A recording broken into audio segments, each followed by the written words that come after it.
I feel like it's taking place already. Like if that's something that's happening, like if there's that rift between the athlete and the professor, it would be happening right now because those high level athletes are already being paid. But I also don't think that would be as much of an issue, especially with the higher paid athletes, because a lot of those guys don't go to class anyway. Meaning, not to say like they just don't go to class. It's because they're taking a lot of their classes online. Like a lot of your big dogs, your top notch players, they don't physically go into a classroom every single, they don't have like Tuesday, Thursday classes they go in, Monday, Wednesday, Friday classes they go in.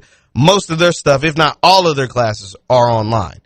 So they don't physically have to be there. They just do it from their apartment. They do it from the library. They do their homework or classwork from wherever they want, and they go as they please because, especially as you guys know in football and basketball, especially basketball, you have Tuesday night games, Friday night games, Saturday night games. Like your game schedule changes. For football, you have Thursday night games, Friday night games, Saturday night games, and that's not always conducive to your practice schedule and the class schedule and the game schedule all kind of colliding at different times. So a lot of those guys have online classes. So I don't think that would be much of an issue. I just don't see it that way because of what I know from, high level athletes class schedule. We've got to take a break. When we come back, we will discuss some of these other NIL issues that are taking place, including Kentucky allegedly spending $20 million on their roster. You're listening to Victor Formation with Jeff Lightsey Jr. right here. Have you ever had an aha moment? That feeling when you finally try something new and wonder why you waited so long? Here's yours. 20% of car loans are now 8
right here on your home for the Cards, 93.9 The Ville and the ESPN Louisville app.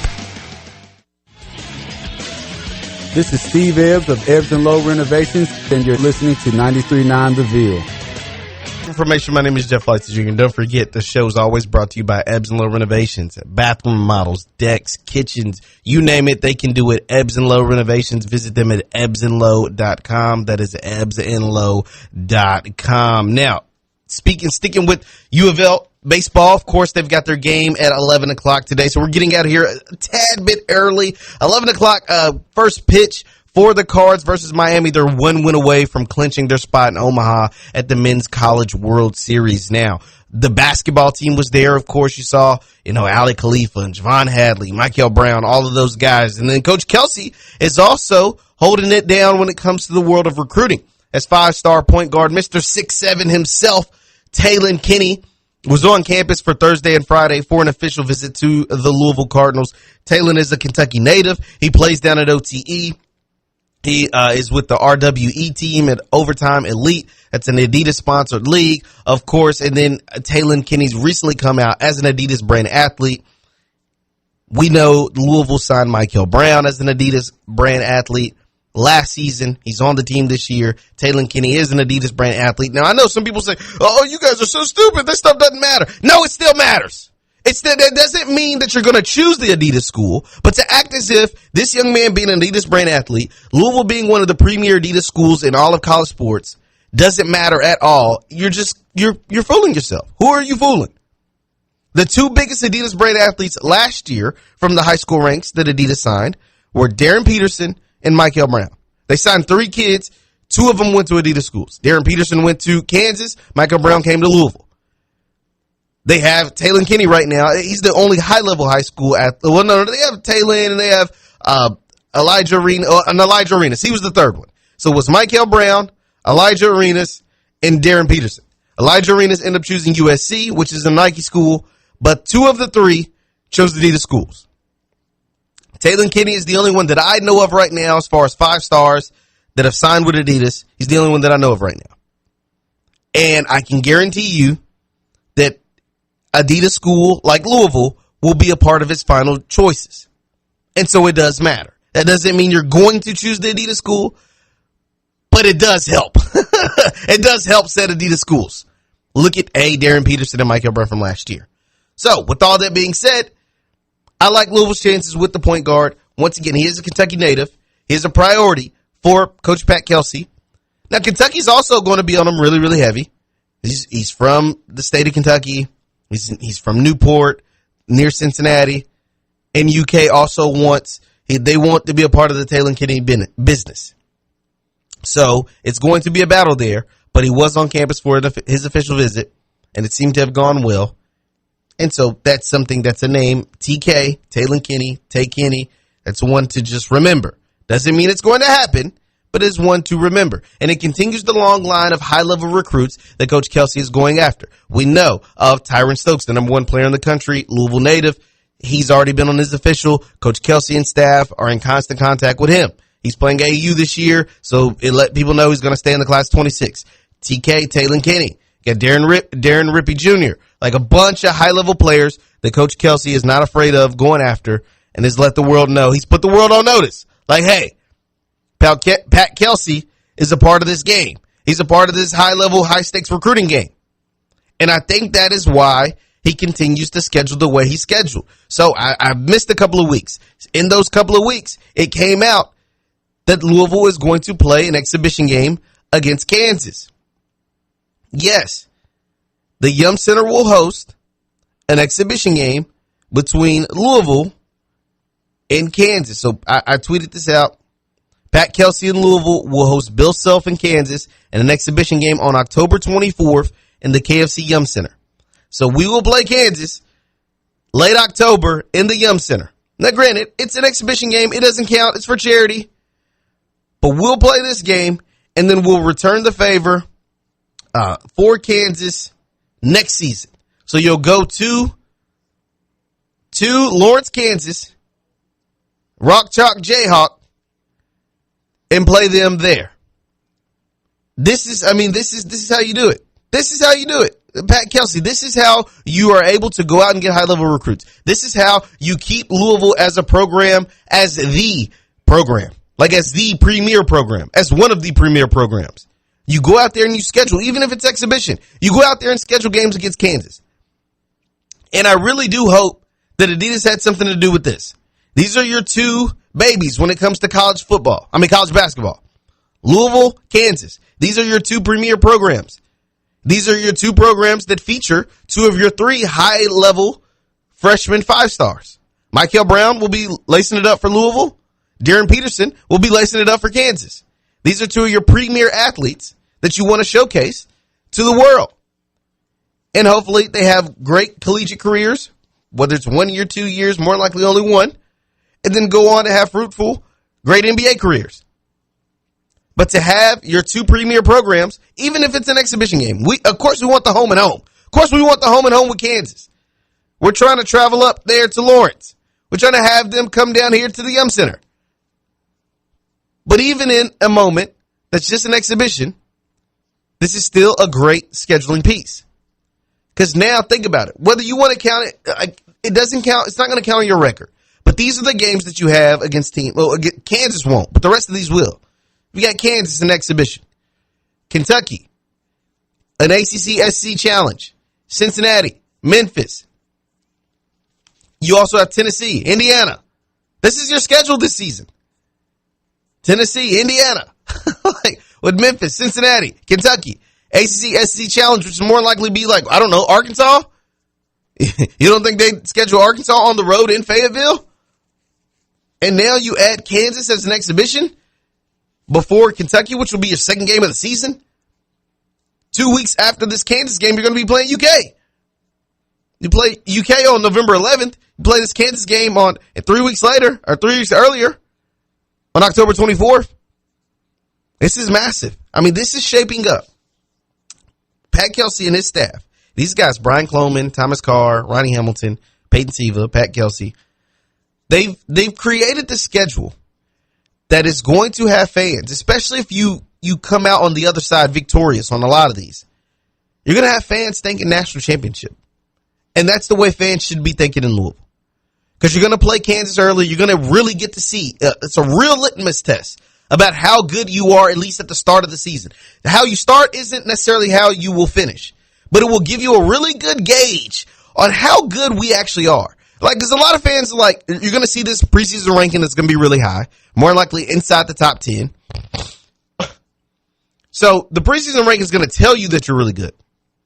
But that exhibition against Kansas is like, okay, telling me and actually me seeing it is two totally different things. I'm actually going to see how good we really are in this exhibition game. And I'm going to see how good we really are when we play Kentucky, when we play whoever else from the SEC, when we play Tennessee, when we play Indiana, when we play Memphis, Cincinnati. Like, I'm actually going to see it. And then, of course, we get Duke twice, one at home, one on the road. SMU twice, one at home and one on the road. And then your home schedule isn't all your tough games. The tough teams that you're going to play are at home. The road games aren't that difficult. Or at least on paper, don't seem as difficult. Let me put it like that. On paper, they don't seem as difficult. When you get to play Virginia at home, and you get to play Will Wade at NC State at home, you get to play Duke at home. Now you go on the road to play North Carolina, but North Carolina has not done anything impressive to me this offseason. They have not done anything impressive to me at all this offseason. So you get them on the road, but the rest of your road schedule is very, very doable. It's very, very doable. And so adding a game, even in an exhibition format, like a Kansas, is massive. It's massive for the brand, because one thing that Louisville's doing, and I know like last year's seeding, I think kind of told you that. Last year's seeding in the NCAA tournament told you that the rest of the country didn't respect the ACC. The ACC was pitiful. It was god awful, and the rest of the country didn't respect it. That's what going 18-2 and getting an 8 seed tells you. But also, the brand that is Louisville basketball is diluted a little bit. Based on the history, the recent history, it was diluted. it was kind of diluted a little bit, meaning we don't look at it the same as we used to. We don't look at it the way that we did when Rick Pitino was there. We don't look at it the same as we did when Denny Crum was there. Because you've had a few coaches in a bunch of years that were just kind of meh. You know, Kenny was awful, but then even before that, the end of Chris Mack was awful, and then before that, it was just okay. It never put any fear in anybody's heart. It never really scared anyone. And so the brand was diluted a little bit going into last year.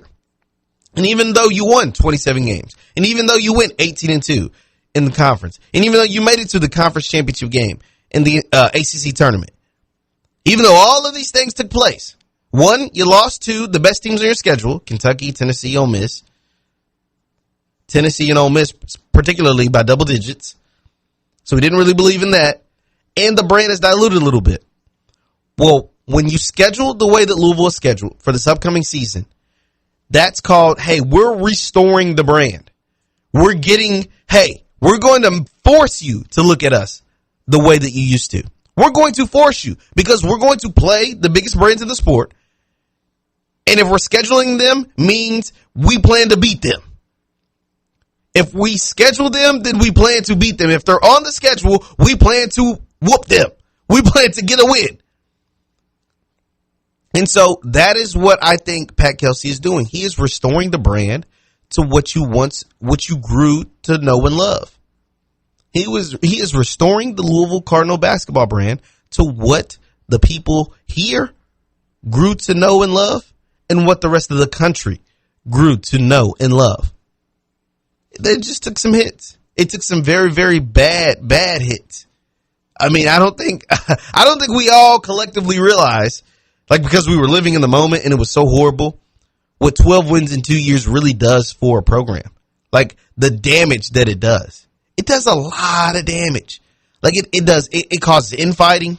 We saw a lot of that amongst the fan base. It causes fighting amongst, like, people trying to tell you what you're seeing is not what you're seeing. People on TV telling you, like, it's not as bad as you think it is. No, it is. It's really bad. It's actually worse than I think it is. So it causes a lot of frustration and friction and factions to be formed. And Pat is bringing, he's trying to fix all of that, but it's going to take more than 1 year. But year one was a hell of a stepping stone. And now he understands, okay, I'm trying to expedite this thing. So let's go out and schedule, give you nostalgic feels when it comes to scheduling, give you Freedom Hall, nostalgic vibes when it comes to where we're going to play at, and give you games that you care about, give you games that'll matter not just locally but nationally, give ourselves opportunities to prove ourselves, to make things happen. And when you schedule a team like Kansas, even in an exhibition game, as opposed to some school that you'll beat by 40 points, 40, 50 points. Now you play a school that you could actually lose to, a school that's supposed to actually be better than you. Yeah. And you get the first one at home. You get the first one at home. Meaning, we're going to do this 2-year thing. And year one, it's going to be at the Yum Center. Massive opportunity here for Louisville, and great chance to get a dub and to really, really show what type of team they're going to be working with this upcoming season. Because we're all watching the videos. We're watching Michael Brown father work out Michael and Kanai. We're watching the open gym scrimmages where Michael Brown just looks like he's getting loose on everybody. Yes, so there's videos that have emerged from like open gym, open runs. Some of the former players, I saw Chris Jones in one, Quentin Snyder, maybe some of the TBT guys going up against the guys from this year's team. Michael Brown, Kanai Roos, Ali Khalifa. They're all getting good runs in, playing good basketball. And I'm telling you, once again, this is early. This is just open gym runs. This is just edited video. But I'm telling you, man, Michael, he looks special. He looks special. The 5-star freshman point guard that is looking to be one of the best freshmen that we've had in school history. Really making an immediate impact. He looks like a guy. Like, he looks like once again, it's just, I don't want to get above myself. It's just open gym runs, open gym practices, runs with guys from previous teams, some of the guys from this year's team. I get it. It's just practice video. It's not a real game. It's not a collegiate game. It's not, the guys from Duke. It's not the Boozer twins that he's going against. It's open gym. But man, he looks good. Man, he looks good. And this isn't a guy that just only performs in those type of scenarios. This is the same guy that went out there and won the 3-point shootout at the McDonald's All-American game. Same guy that, looked the part amongst his peers at the McDonald's All-American game, in the practices, at the actual game. He looked the part at Team USA. He looked the part to become a 5-star. He looked the part at the different, AAU events and tournaments and with his high school. This is a high-level 5-star kid that's a big-time player. And he looked like a big-time player out there in those runs, and I think we've got us one for the Cards this season. When you hear the sounds of Larry June, it means that it's time for me to go. Thank you guys for tuning in to Victor Formation. My name is Jeff Lightsey Jr. right here on 93.9 The Ville. We'll turn you over as the Cards take on Miami for a chance to go to the College World Series at Jim Patterson Stadium. First pitch is at 11 o'clock. I will see you guys next time. Peace.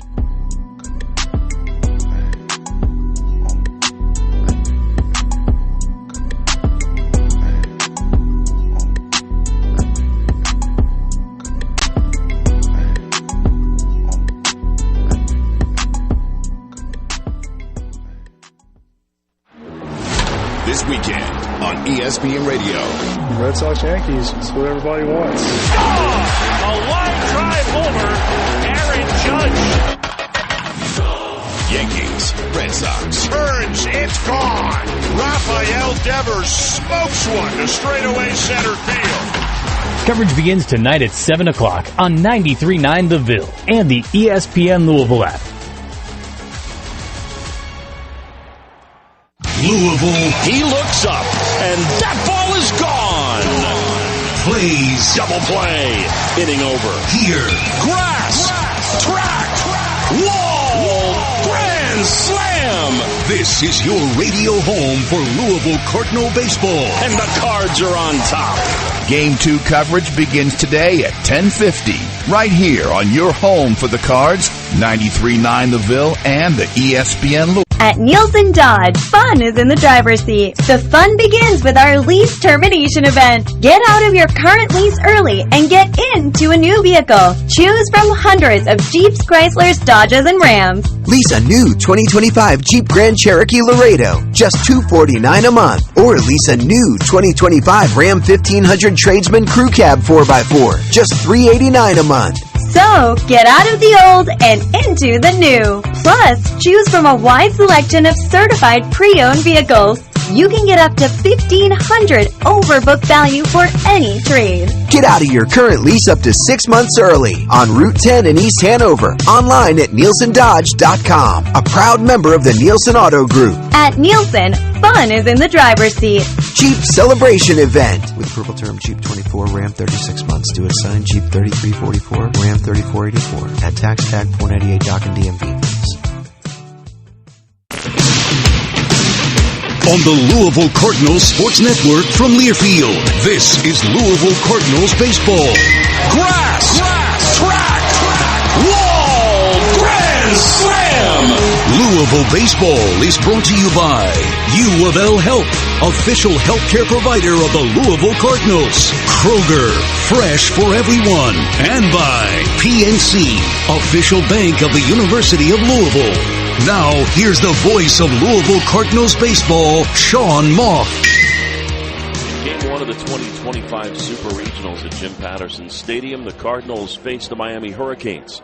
The Canes loaded the bases with one out in the second inning, but starter Patrick Forbes wriggled out of the jam with a pair of strikeouts, and this set the stage for Garrett Pike, who took the first pitch of the bottom of the inning over the wall and left and put the Cards on top 1-0. 3 pitches later, Jake Monroe repeated the feat, banging one off the batter's eye, and it was a 2-0 lead for the Cards. The bases were loaded again in the top of the third, and Forbes minimized the damage to a sac fly from Renzo Gonzalez that brought home third baseman Daniel Cuvée, and we had a 2-1 game. But Matt Klein, a one-out double, An intentional walk to Zion Rose, an HBP to Eddie King Jr. loaded the bases. Garrett Pike hit a comebacker that was mishandled by the pitcher A.J. Siskar. He threw it to the backstop and 2 came home, and the next pitch he threw, Jake Monroe tattooed it up over the berm for his 2nd of the game, his 11th of the year, a 3-run shot, and at that point in time the Cards had a commanding 7-1 lead. Cards held on for that win 8-1. The pitching continued to be dominant, and the ERA for the squad in the postseason is sitting at 1.25. Now, staring down the barrel of Game 2 of a Super Regional, and a victory for the Cardinals means a 6th trip to the College World Series in Omaha, Nebraska. Hello again, everybody. Sean Moth here with you. The Cards now 6-4 in the opening game of a Super Regional and 5-2 at home. Each of those previous 5 trips to a Super have included a win in Game 1 of the Super. In fact, all 10 Supers the Cards have been in, you can then surmise the winner of Game 1 has gone on to be victorious. Now, Miami, a pesky crew, they've been to 13 Supers now. And when they have lost Game 1, they have still managed to win 2 Supers. So this is a team that will not go away, as has been evidenced by their performances in the past. They've struggled on the road at 8-16, and the bats were silenced yesterday, but they hand the ball off to another good arm in Griffin Hughes, who was on the All-Hattiesburg Regional team after a dominant performance against Columbia. We had a chat with head coach Dan McDonald pregame again. We talked about a lot of things. A lot has happened since we last spoke, including another regional game, or super regional game, I should say, that went into extra innings. In fact, there were a pair. We'll detail those as we get into the broadcast. But in the meantime, let's hear some thoughts from Coach about yesterday, today, and maybe even the future in our pregame chat. And then we'll have the starting lineups in the first pitch. Game 2, the 2025 Super Regional. It's the Cards and the Canes. So glad you've joined us. This is Louisville Baseball from Learfield. You probably know that my friends at Ellison Bodenhausen have 4 physician locations and 5 outpatient physical therapy clinics throughout Louisville and Southern Indiana. You might also know that you can schedule an appointment within 24 hours and often the same day.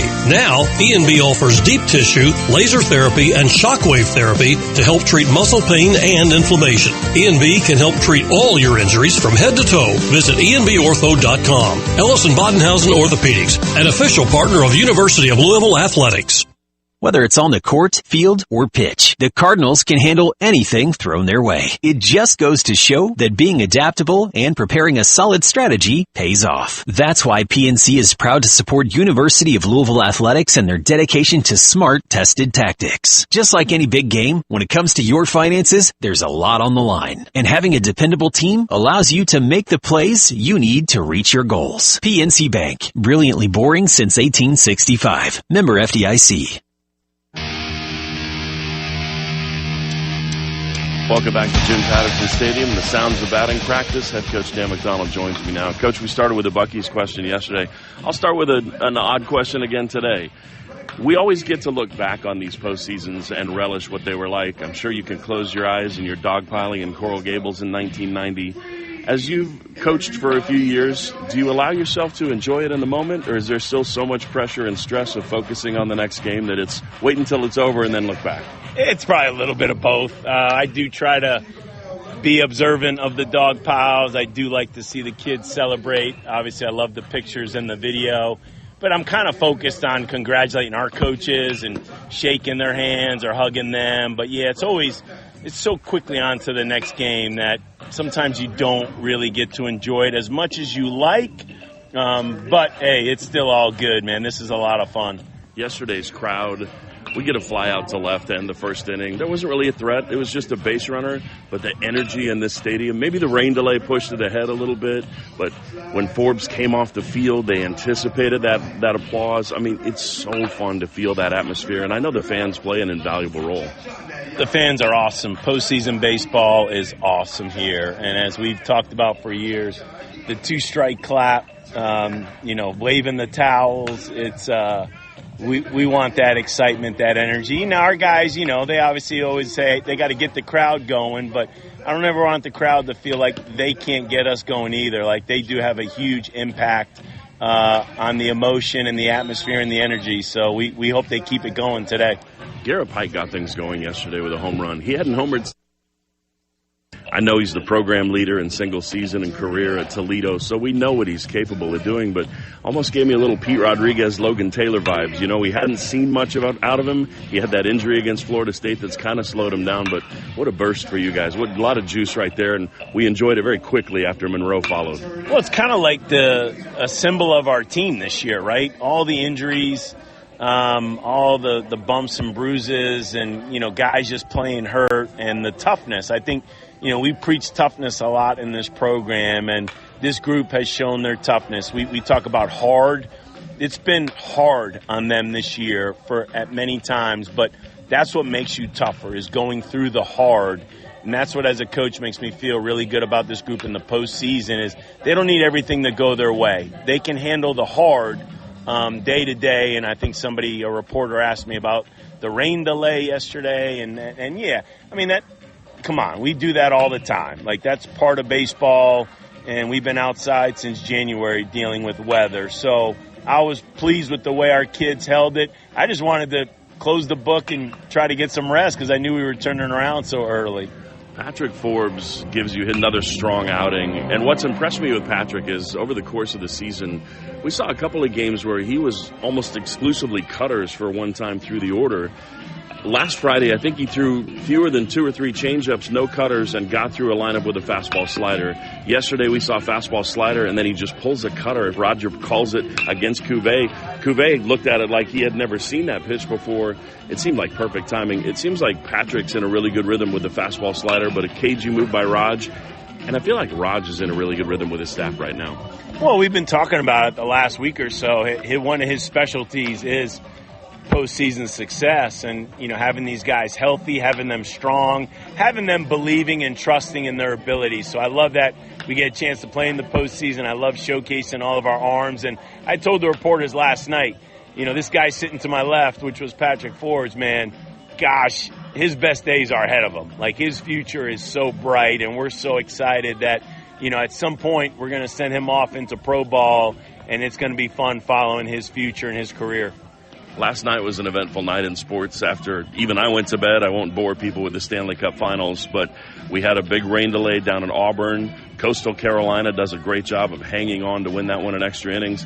And then legislation drops that I know we've been anticipating, but it appears that there will be 34 players on a roster next year, and they can all be on full scholarship. In the middle of trying to manage all of this, did that sink in at all for you and the staff?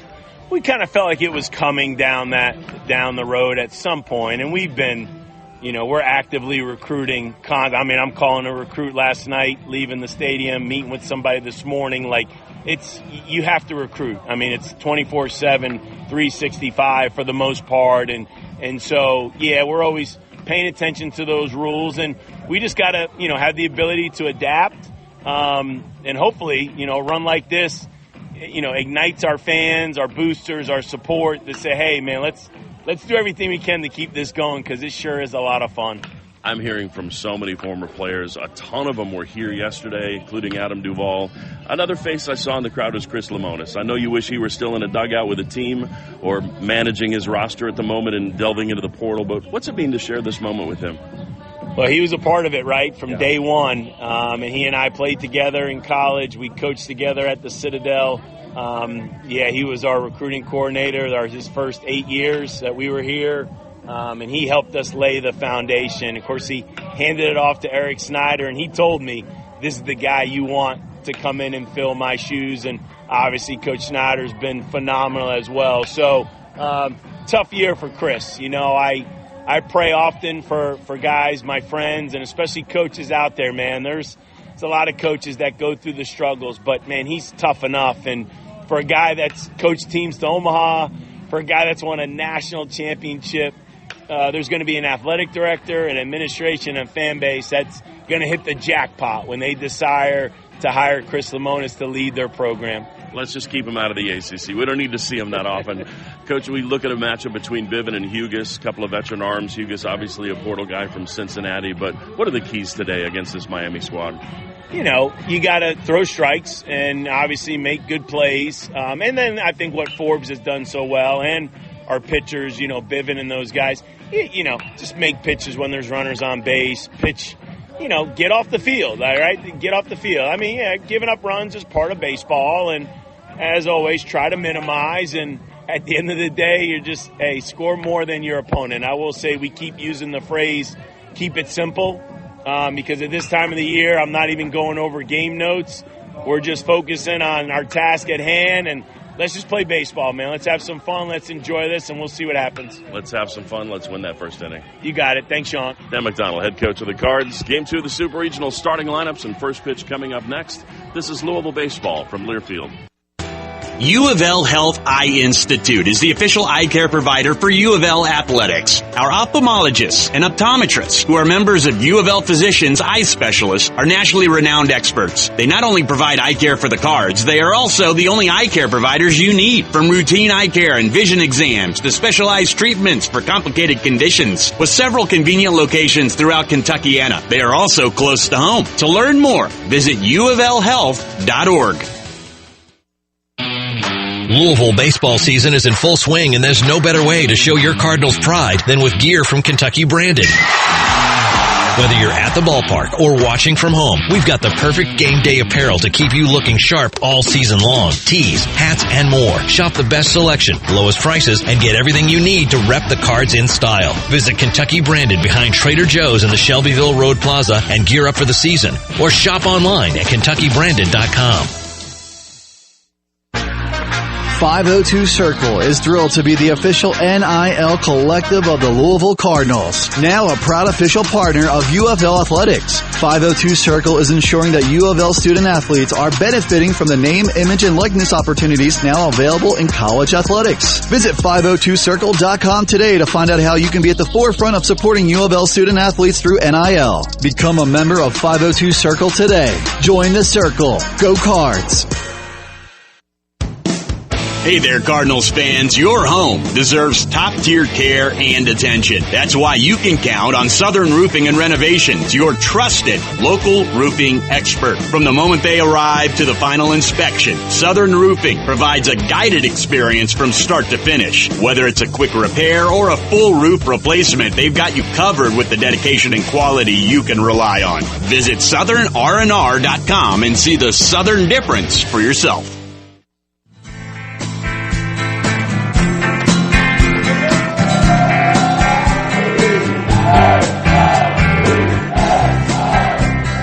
Starting to the bank, folks.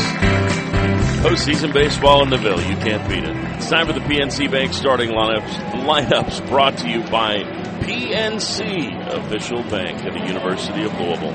Cards of the road team, and Lucas Moore leads off and plays center field with Matt Klein at catcher hitting second. Zion Rose in left bats third. It's Eddie King Jr. in the cleanup spot. He'll be in right field today. Garrett Pike started the scoring yesterday with a home run. He is the DH, and he will hit fifth. Jake Monroe's at third, batting sixth. He drove in a career-high 5 yesterday, including a pair of home runs. The third baseman's followed by his fellow corner infielder, Tage Davis, hitting seventh. Tage is at first. It's Kamaya Neighbors at second, batting eighth, and fellow middle infielder, Alex Alicea, is at shortstop, hitting in the 9-hole. Moore, Klein, Rose, King, Pike, Monroe, Davis, Neighbors, Alicea, the same 9 for the Louisville Cardinals. Little bit of a change in the Miami lineup, but it's only at the DH spot. Torres still in center. That is Michael Torres. Their outfield continues in right with Derek Williams, and in left with Max Galvin. Daniel Cuvée is the third baseman. At short, transferred Jake Ogden. Dorian Gonzalez Jr. is at second, and Renzo Gonzalez is at first. Tanner Smith is doing the catching. And on the hill for the Hurricanes, number 13, Griffin Hugas, the 6'1 junior from Wellington, Florida, made the All-Hattiesburg regional team. He was an all-freshman team selection in the AAC during his days at Cincinnati. He pitched in the Cape Cod League at Bourne over the summer of 24, so he has crossed paths with a couple of different Louisville Cardinals during his time in the Cape, whether that be teammates or facing them. His numbers on the year, 6-7 is his record. He's had 16 appearances, all starts, the ERA 3.90. He's gone the distance twice. 90 innings of work, 43 runs, 39 earned on 79 hits, 33 walks, and 94 strikeouts. 15 doubles and 8 home runs. High numbers, but a high number of innings. The opponents are only hitting .236 against him. He has 4 wild pitches, and like Siskar yesterday, he does have a history of hitting guys. He has hit 11 batters. Fastball, change, curve, and slider. He will need you to chase out of the zone to find success, and that has obviously been the case a number of times over the course of the year. The Cardinals faced Hugus back in 2023, inning and 2/3, a run on a hit, 2 walks, and 4 strikeouts. He also hit a batter. That run was Matt Klein's first career home run up at Cincinnati, so something to file away in the back of your mind. With Hugus on the mound, he made that all-regional team because he went the distance, 1 run on 8 hits and a walk against Columbia. He actually walked 1 and struck out 9 in that game. But again, no offense to Columbia, but it was Columbia. So he had success against a 4 seed. Let's see what he can do against the Cards. All white uniforms for Miami with a white cap. The Astro tops for the Cards with a red cap. Hugus, the hands behind the head, the wind, and the first pitch. Down and in, 1-0. Louisville got an 8-1 victory yesterday, and Lucas Moore was 0 for 5 and did not reach base. So the Cards hoping their spark plug can get things going in the right direction here. The 1-0 delivery is lifted in the air to shallow left field. Backing up is the shortstop, Ogden, and he has it for the out. 1 down, and Moore still in a bit of a slump, as Matt Klein will be the batter, and the fans catching on pretty quickly to Billy Squires' The Stroke, the walk-up tune for Klein, the clap above the head. Cardinals, ironically, did not steal a base yesterday. Klein was 2 for 4 with a double and 2 runs scored. And again, his first career home run was off of Hugus in Cincinnati. He hit the ball opposite field on a laser for that first career round tripper. Ball 1 delivered, now a 1-0, and that grazed the slack, and he's on. So the front leg of the pant leg just kind of ruffled, and your uniform's part of your body. An HBP on the back foot slider, and Klein is aboard. Fastball will sit in the low 90s for Hugus.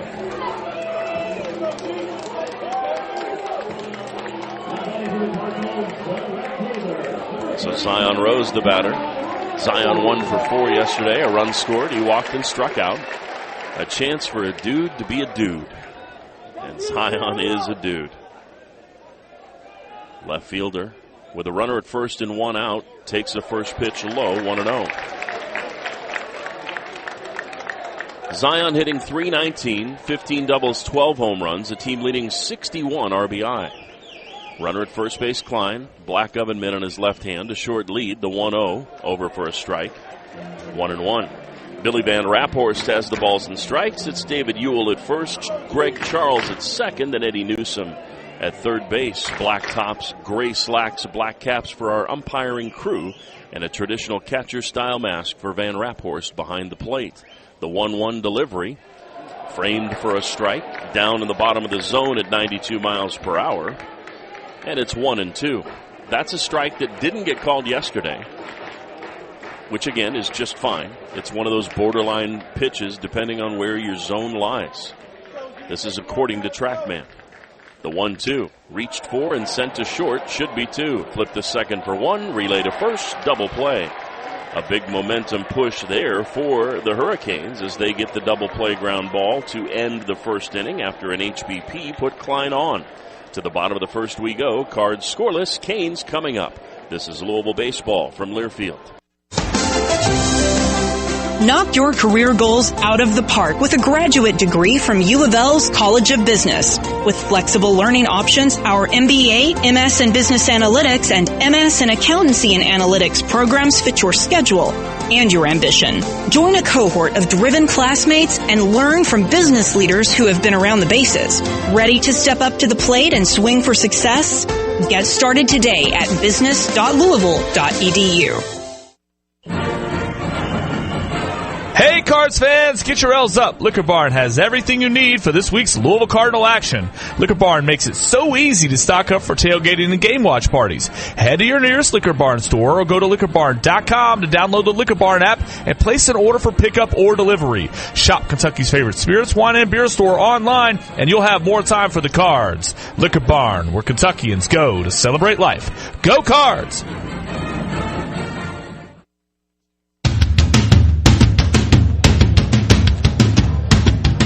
Batting order for the Hurricanes looks like this. Ogden, Galvin, Cuvée, Dorian Gonzalez, Williams, and Renzo Gonzalez. And then Smith, the DH, Jake Kulikowski in the lineup, and Michael Torres, the 9. Yesterday, the DH in the lineup was Williams, and in the outfield we had Fabio Peralta. So Williams in the outfield and Peralta out of the lineup. The DH is Kulikowski and then Torres. So Ogden, Galvin, Cuvée, Gonzalez, Williams, Gonzalez, Smith, Kulikowski, and Torres. Eddie King Jr. is in right.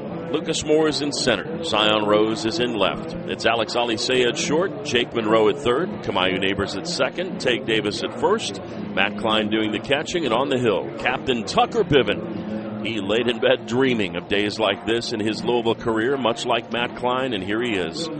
From New Albany, Indiana, Bulldogs 6'1" junior righty with a USA Collegiate National Team last year. He pitched for Orleans in the Cape Cod League.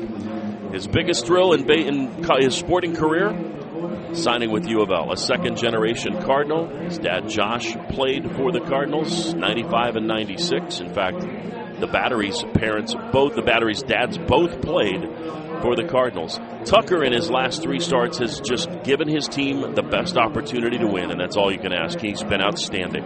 3-0 with a .437 ERA in 20 appearances and 4 starts. He opened the season as the closer, and he amassed 4 saves. 35 innings, 21 runs, 17 earned, 34 hits, 20 walks, 31 Ks. 5 doubles, 2 triples, 4 home runs. Those extra base hits have been limited since he's been in a starting role. A .252 opponent's average. 6 wild pitches, 1 hit batter. He was outstanding against Vanderbilt, and his first pitch fastball is fouled off by Ogden into the glove of Klein, 0-1. You'll see a 4-seamer that runs, a 2-seamer that sinks, and in addition to that, he'll throw the change, the curve, and the slider. So a 5-pitch mix for Tucker Biven. He winds and deals, and the breaking ball is fouled out of play. It's 0-2. Ogden yesterday 0 for 5 with a pair of strikeouts. Max Galvin had 3 of the team's 6 hits in the 2-hole. 2-strike clap already engaged here in Patterson. And it's lifted high in the air into the seats. Who's going to make a play in the stands? Oh, right off the fans. Bare hands and down into section 201. Some new baseballs delivered from a Diamond Doll with a red shirt, black shorts, and a red skull cap. And we'll stay here at 0-2 to Ogden from Homestead, Florida, by way of UNC Greensboro. The 0-2. Fastball is drilled down the left field line, and that'll bang into the corner for extra bases. Ogden on his way to second, somewhat casually, as the throw comes in from the left fielder, Rose, and a ringing double at 106 miles per hour, turning on that 95-mile-an-hour heater up and in. So he went with a 4-seamer. And Ogden hammers it into the left field corner. And here's Max Galvin. Biven rides that line of being a mature veteran and somebody who's dreamed of this, that you could see the situation getting some butterflies and or some adrenaline going. We'll see how he handles having a runner at second with Galvin at the plate. First pitch, and he misses just away. 1-0. Good pitch, but just off the plate outside. Billy Van Raphorst, a veteran umpire. He's been in Omaha before. The berm is packed with red and black. Just a few veins of green and orange in the stands. Runner at second, nobody out, bottom 1. Here's a fly ball deep to left field. Rose backing, though. Shy of the track, he's under it. He'll make the catch. The runner tags. The throw coming in, offline. And up to third goes Ogden. So getting the job done is Galvin to move the runner up. Fly ball deep enough, and Ogden with good enough speed that he's able to scamper over. And so a runner at third and 1 out for Daniel Cuvée. Cuvée entering yesterday's game, runner at third, fewer than 2 out. 18 of 20. 90% success rate. That is unbelievable. First pitch swinging, and he lifts one on the infield. Neighbors at second says he's got it. So does Tage Davis, and the taller first baseman Davis wins the contest. So the freshman ignoring the captain, and they'll share a laugh and maybe a little explanation.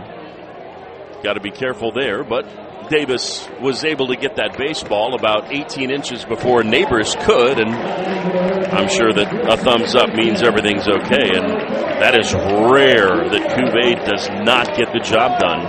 It's going to be up to Dorian Gonzalez Jr.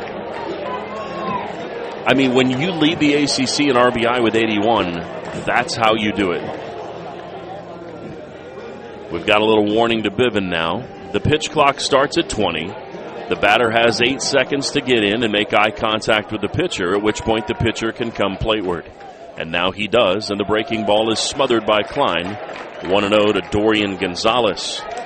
A huge regional for Gonzalez, driving in 10 on 3 home runs. He was 1 for 4 yesterday with a walk and a strikeout.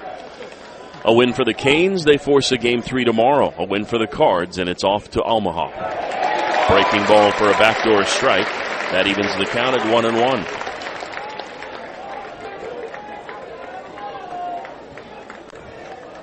Runner at third, 2 out, bottom of the first inning.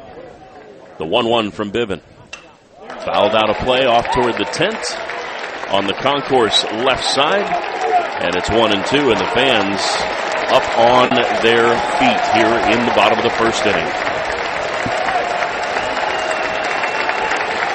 You gotta love it.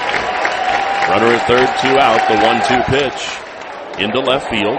Rose going back, sprinting, reaching, and he makes the play on the run at the track. What a grab by Zion Rose to close out the first inning with a 0 on the board. He was the catcher last year. He said, I want to play in the outfield, and he has been fantastic patrolling left field for the Cardinals with a web gem there. To the second we go, scoreless in Game 2 of our Super Regional between the Cards and the Canes. This is Louisville Baseball from Learfield. Choose the best Honda with more Best Buy awards than any other brand. All Honda cars, trucks, vans, and SUVs are in stock and on sale. Honda is the best performance brand, best overall brand, and best value brand by KBB.com. To save on a new Honda, search your local Honda dealer today. This is 2025 Consumer Choice Award for Kelly Blue, but visit KBB.com for more information. Louisville MSD is building a dream team, and we want you to join the roster. Just like the Cards, we're always recruiting dedicated players who want to make a real difference. Every day, we tackle challenges to ensure safe, clean waterways through wastewater treatment, stormwater management, and Ohio River flood protection. Our commitment to the community is matched only by the way we invest in our employees, with competitive benefits like tuition assistance, healthcare, parental leave, and more. Ready to make your mark? Be part of something bigger at LouisvilleMSD.org. Not sure they were able to see the catch being made, but shout out to the fire engine that is perched atop the overpass over beyond left field. Don't know if they've got the radio tuned in or listening or not, but if so, give us a wave. Enjoy the game. We appreciate your support and everything you do on a day-to-day basis. I don't know if Nick Haley's in that crew or not, but former Cardinal second baseman, infielder, I know is part of the Louisville Metro Fire Department, and a good friend of mine, Leslie Prather, used to serve as well before her tragic passing. But good to have you folks out there, and I think our radio listeners just down the way, still up there on the overpass, tuning in. Here's Eddie King Jr. leading things off. Hugus kicks and deals a fastball at 92. In for a strike, it's 0-1. Eddie 2 for 3 yesterday for the Cardinals. He had a double. He bangs this one past the diving third baseman Cuvée and into left field for a leadoff single. So Eddie's aboard. The postseason has been right in the leather for Eddie. He was on the ACC All-Tournament team despite playing just one game. and was regional most valuable player. And here's Garrett Pike.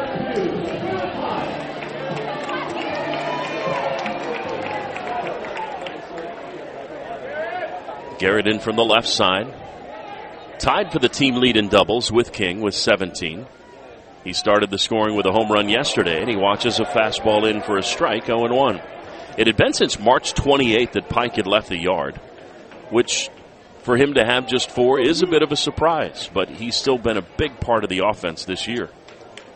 Runner at first base is King with nobody out, scoreless game, and they'll throw over to check on Eddie, who has stolen 4 bases in 5 tries.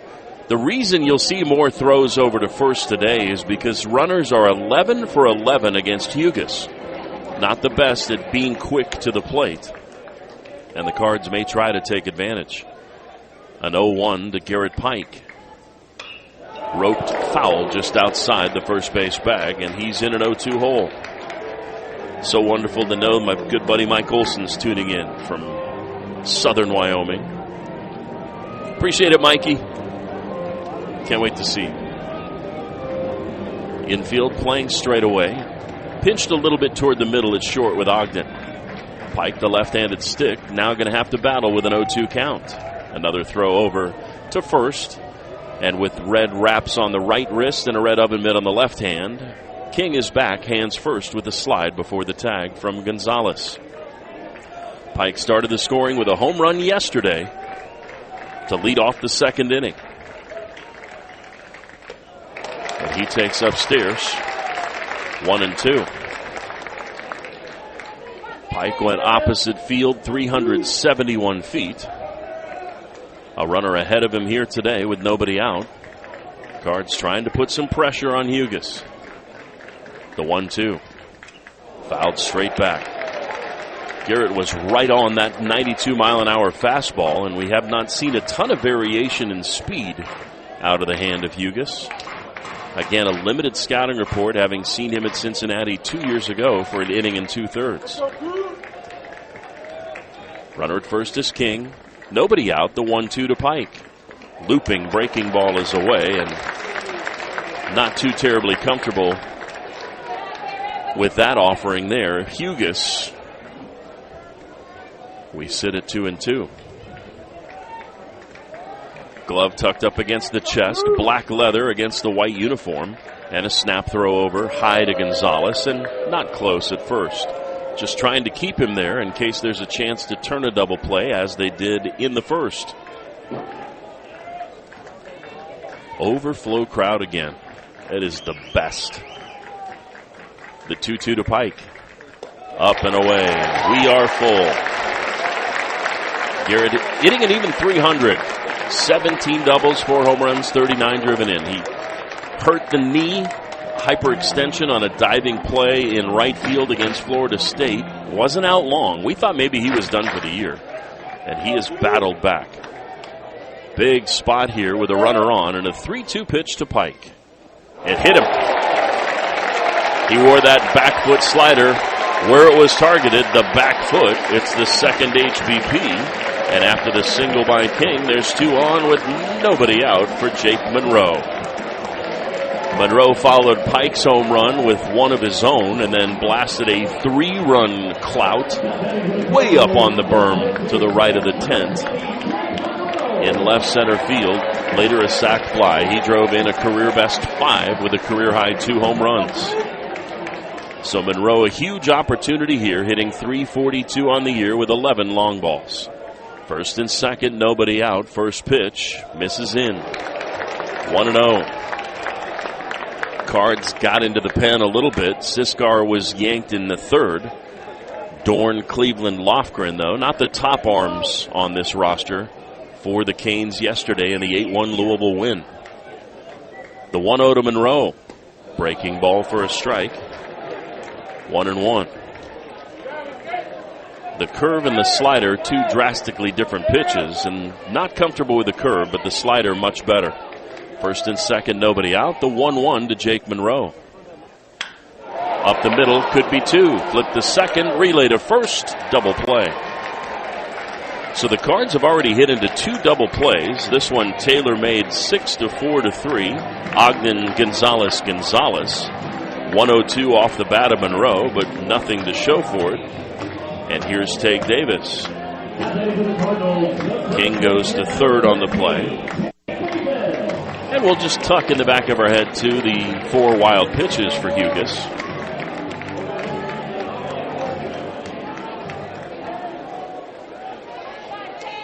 As King lurks 90 feet away. Tate Davis the batter. First pitch swinging. He's late to the fastball, sending it out of play to the left side, 0-1. Tate 1 for 3 yesterday with a walk. He's hitting .267 in the postseason with 2 doubles. He's the only Cardinal that's played that hasn't driven in a run yet. The 0-1. Good take on the back foot breaker. 1-1 the count. Top of the second inning.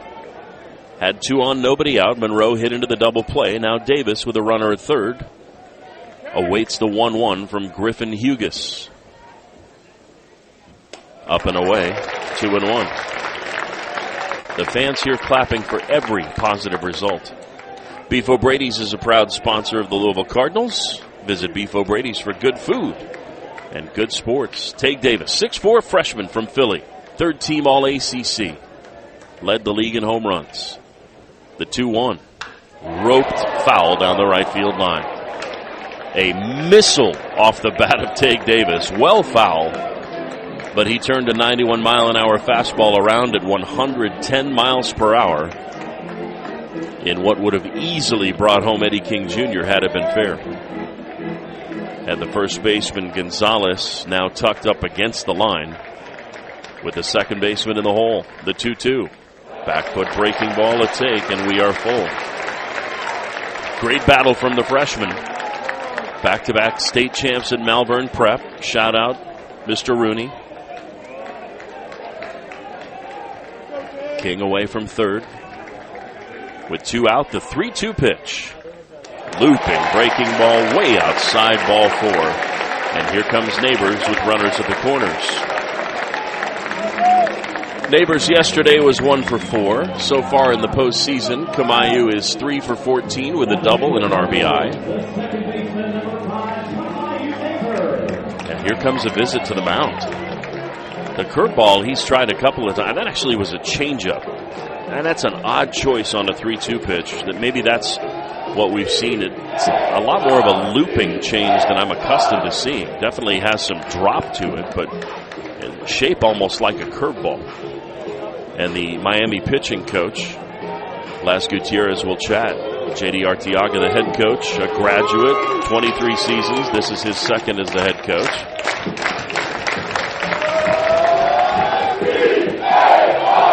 Other Cards here. Chris Dominguez, of course, was at Bellarmine as the head coach. Has been at Miami. 2 stints at Bellarmine, 2 stints at Miami. 11 years of pro ball. 134 home runs during his days.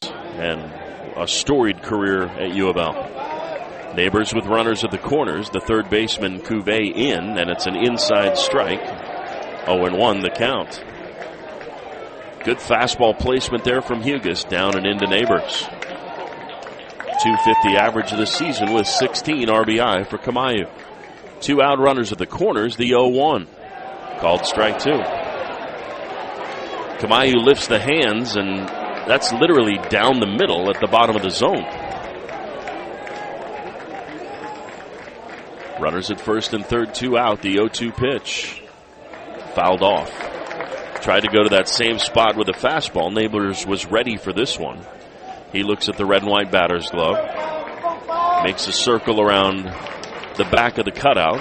Looks to the on-deck circle where Alex Alicea stands and digs back into the box. Runners at the corners, 2 out. Another 0-2 pitch to the second baseman. Misses down. A little Soto shuffle there. 1-2 the count. Kamayu doesn't know how to sit still. Back foot on the back line of the batter's box with the toes on the front edge toward the plate. A 1-2 pitch. Called strike 3. Neighbors turned out of the way, and that's over the plate. And Kamayu's got to quit the theatrics with balls in and focus in on hitting him, because that was a strike. And he goes down looking to close the threads. We go to the bottom of the second inning. Scoreless game. This is Louisville Baseball from Learfield. Ready to get back in the game? Great news! The movement experts at Pro Rehab Physical Therapy can help you find relief and results and keep you off the sidelines. With over 20 convenient locations across Kentuckiana, contact Pro Rehab Physical Therapy today at ProRehab.com to see a physical therapist. Pro Rehab Physical Therapy, a proud partner of the Louisville Cardinals and trusted choice for keeping card fans in the game. Want your brand to stand out?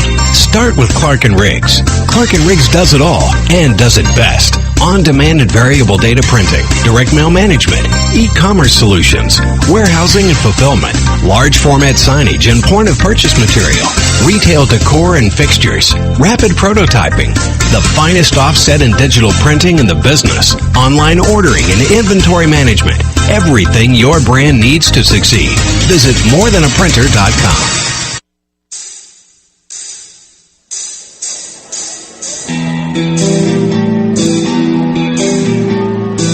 To the bottom of the second we go. Williams, Renzo Gonzalez, Tanner Smith scheduled to swing it for Miami.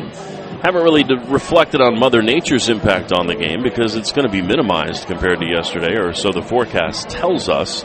We do have a chance of thunderstorms later in the day, but I don't think it's going to hit. But overcast skies, lights are on and taking some effect. Plenty bright with the sun filtered through the clouds. But 73 degrees, humidity at 79%, the dew point right around 66. And the winds, at the moment, it's listed as north winds at 3 miles per hour, but it's light winds at best and not really impacting the flags in any manner that's noticeable, as Bivin sends a breaking ball to the backstop. 1-0 to Williams. Williams yesterday was 0 for 3 with a walk and a strikeout. Bivin winds and deals, swinging strike on the sinking 92-mile-an-hour heater. Cardinals pitchers combined for 12 strikeouts, Forbes, Cutts, and West. And the bullpen has still been just phenomenal. 1 walk by the bullpen in the postseason. Fastball in, fouled off. It's 1-2. Williams broke his hamate bone in his hand. That's kind of an odd little tag, a hook of a bone that's in the palm. And a lot of times the knob of the bat will break that bone if you slide your hand down on the knob a little bit. It's a pretty common injury. It's a useless bone. The 1-2 from Bivin. Swing and a miss, strike 3. Got him down on a sinking 93-mile-an-hour fastball, and that's the first strikeout of the game for Bivin. And out number 1 here in the second. It's an injury that many Cardinals have had. Benelis, Dunn, Jurich, just a few that come to mind. And what happens is that hook breaks off as Eric Wood makes his way into the stadium with his family. First offering here to Renzo Gonzalez, the first baseman, misses down. 1-0 the count.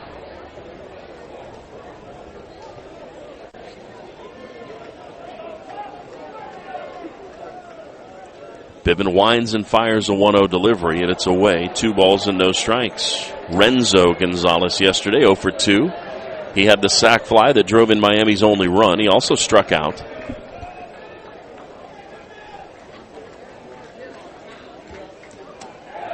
Now in with a strike. 92 on the heater, 2-1. We'll check in on the folks at social. Yesterday had somebody inbox me that they were in Scotland listening in. Here's a bouncer up the middle. Ali Seo with a nice Sunday hop. Filters it over to Davis. 2 down. And here's Tanner Smith. Rick listening in. 82 grad at U of L from Hilliard.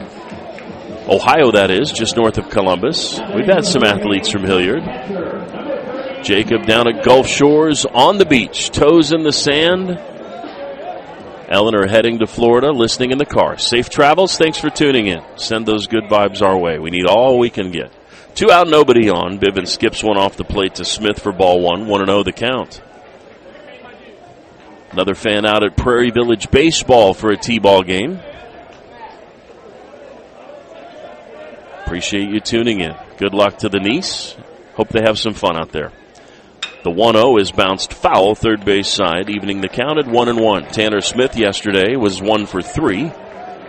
He's batting .261 in the season. Max checking in from J-Town. Scott, attendance will not be announced until much later. They got to count tickets and turnstiles. So yesterday we were sitting at 5,700 or so. The 1-1 waved on and missed. 1-2 the count, and a good breaking ball out of the hand of Biven.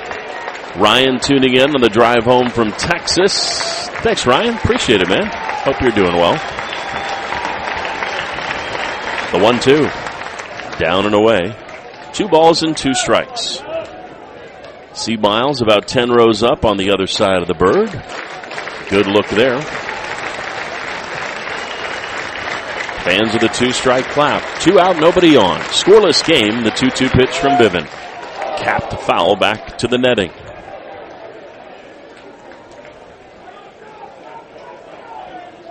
Carey got a selfie with me in the background. You just devalued your photo, I'm sorry to say. I appreciate that. Thanks for coming out to the ballpark. Hey, and the folks in the left field lounge down in the 2nd Street Circle are here. 2-2, fouled at the plate. I see ya. I'm waving. Thanks for tuning in. So glad you're out here. What a day. Or what a morning, I guess it was. I didn't even say good morning. I think I said good afternoon. It's hard to adjust. Morning baseball's a little different. The fans trying to will Biven to this 3rd out of the 2nd inning of this scoreless ball game. The glove over the face. The hands drop. The 2-2. Pitching wedge up toward the terrace. And that will be into the fans. And Tanner Smith engaged in a battle. But William, thanks to everybody out there on the RV. Stay safe and enjoy the game. And wave to those kids over on the roof of the garage. I can't see them. 2-2, down and away. We are full. So we got the fire engine. We've got some folks lined up on the overpass. Got the folks down in the left field corner on 2nd Street Circle. I don't know that we have any cabooses. The trees may have ruined that. A 3-2 pitch is upstairs, ball 4. So Smith battles his way to a walk with 2 out, and here's Jake Kulikowski. Kulikowski was active last year. 37 games, 15 starts. He's from Trinity, Florida, went to Jesuit High School in Tampa. That is a baseball power. We've had a few Jesuit kids through the system over the years, including Danny Placencia. But it has produced volumes of D1 players. Kulikowski hitting just an even 200, 5 of 25 on the year. Only his 23rd game and his 4th start. 7 strikeouts in those 25 trips as they throw over to first to check on Smith. He is only 3 of 4 on steals. With 2 out, the first offering is a breaking ball in the dirt. 1-0 the count, and Biven tasked with pitching with a runner on for the 2nd time after the leadoff double in the first was stranded at 3rd. Scoreless game, bottom 2. Green batting helmets for the Hurricanes. White hats out in the field. I like the green with the white. Off speed away, and Biven behind 2-0. Tried to go with a changeup there. Good velocity, good movement, but started it out over the outside part of the plate, and it tailed away. The backhand reception by Klein. Bottom part of the order here, the 8-hole hitter Kulikowski. From the left side, the 2-0, and it nearly hit him, 3-0. Biven does not look comfortable with a runner at first right now, and last thing the Cards need would be back-to-back walks in this situation. Kulikowski has 5 hits this year and 4 starts. You got to make him earn his spot on base. The 3-0. Called strike on the inside. 3-1. Bivin again can run that 4-seamer up in the 95 range or the 2-seamer that sinks. Both fastballs. Another throw to first, the runner back. Bivin does not have one of the team's 11 pickoffs this year. Klein has thrown out 4 of 17. Had a stolen base yesterday by Galvin. 2 out, runner at first. Runner bluffs. 3-1 is grounded right side and through. On to third goes Smith as Eddie King Jr. is up with it, and there's runners at the corners. And Jake Kulikowski picks up his 6th hit of the year. That's the same number of hits as Colin Mowry. Mowry didn't start playing until middle of the season when Klein went down. So an unlikely subject here puts runners at the corners. And here is Michael Torres. Bottom of the 2nd inning. Ryan's still got the crew in the cabana down in Fort Lauderdale.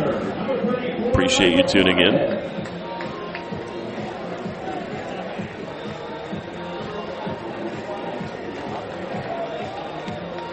Hilliard, Ohio has me familiar because my producer Zach Cantrell grew up and went to high school there. I didn't know that, Zach. I was thinking there were the Colorado ties there. 1st and 3rd, 2 out. 9-hole hitter at the plate, and Bivin starts him out with ball 1. Now, Bivin has been 1-0 to a lot of batters over the course of his starts, including last week against Vanderbilt, but he's managed to work his way through 4 2/3 innings, 2 runs, 1 earned on 2 hits, 2 walks, and 5 Ks last weekend. Didn't pitch enough to pick up the victory, but he didn't care. 1st and 3rd here with 2 out. The 1-0 pitch is in the dirt, 2-0. We're in danger of handing them a run today.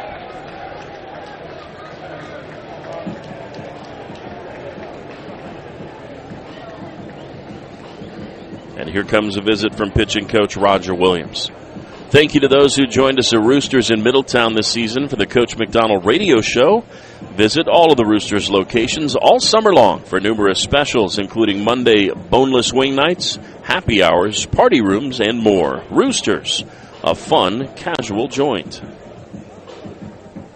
19 years on the staff, associate head coach and pitching coach Roger Williams has done just an amazing job with his pitching staff in the postseason. Dan McDonnell in his 19th season.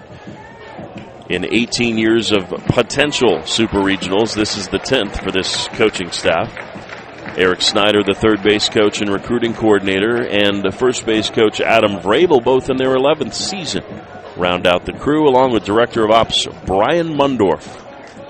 You think Brian has some baseball in the family? He has a daughter at North Carolina and a daughter at Auburn. The 2-0 into left field, a base hit. Rose fields it on a hop, and coming in to score is Smith.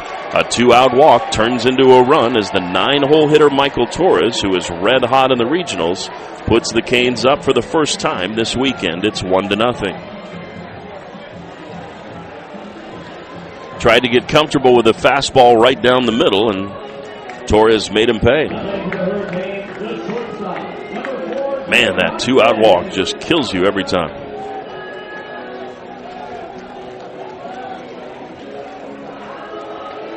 My man Billy listening from Denver, heading up that alumni crew. Appreciate that. Say hello to the mountains for me. 1st and 2nd, Biven's going to pick to second base. 1-0. Hurricanes with the lead here in the 2nd inning. So both teams taking a lead in the 2nd this weekend. Bottom half as the home team. That has quieted the crowd a little bit. Bivin needs to shut things down right here, top of the order, and Jake Ogden. He doubled his first time up, and Bivin is struggling with getting a strike to start out a batter. It's 1-0.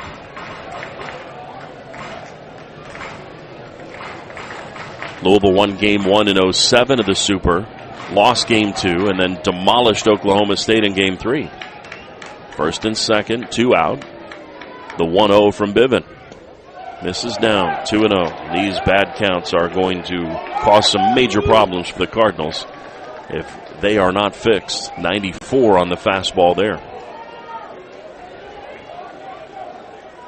First and second, 2 away. All of the damage here with 2 outs. Walk, single, single. A look to the runner at second, the 2-0 pitch. Ogden hits it in the air to deep right center field. Moore sprinting over at the wall. He makes the grab, and the side is retired. Right at the century mark off the bat by Ogden, but to the wrong part of the ballpark as we got a guy there. And Moore makes the play to end the inning. To the third we go. Alex Alicea, the 9-hole hitter for the Cards, leads things off. Louisville down 1-0 to the Hurricanes. This is Louisville Baseball from Learfield.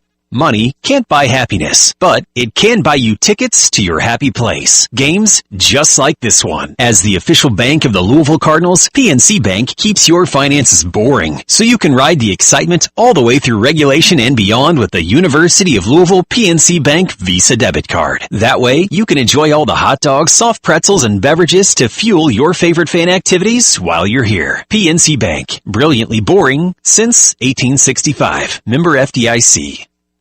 At U of L Health Heart Hospital, we're an exciting chapter in the Jewish hospital story. Built on a history of over 40 medical firsts, we're the area's only heart hospital with a focus on comprehensive heart care, where academic research pioneers innovative treatments, and a network of experts offers life-changing care. Here, your heart is in the right place. Visit uoflhealth.org/heart.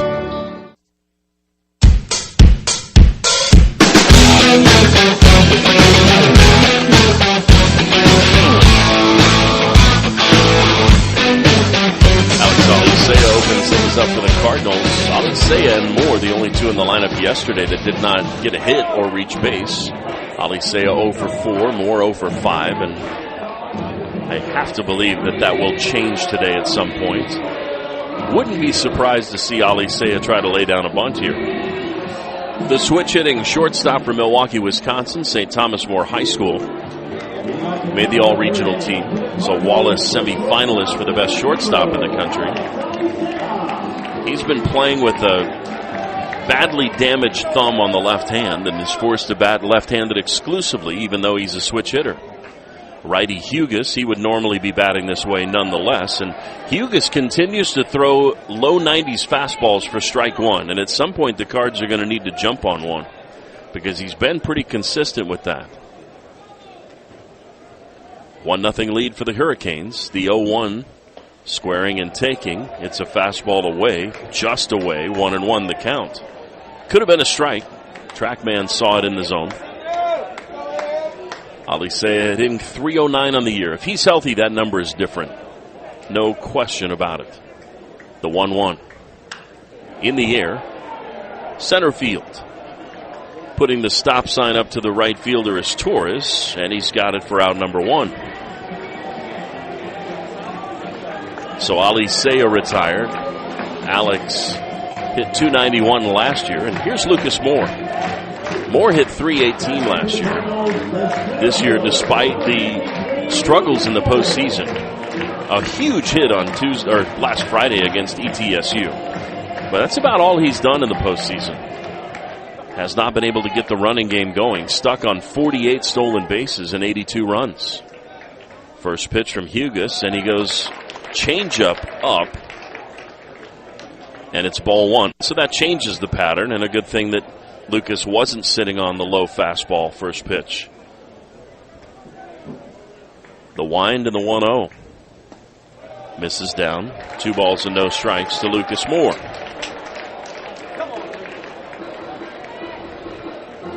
Lucas has 10 doubles, 5 home runs, and 47 driven in. More walks than strikeouts. The 2-0 delivery.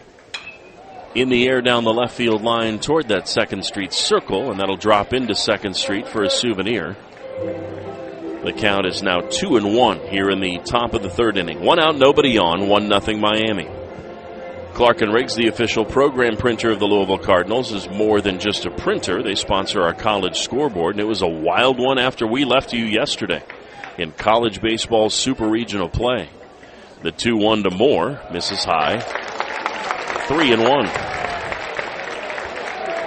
Many of you got home in time to see Florida State, Oregon State, the 9 seed at the 8 seed.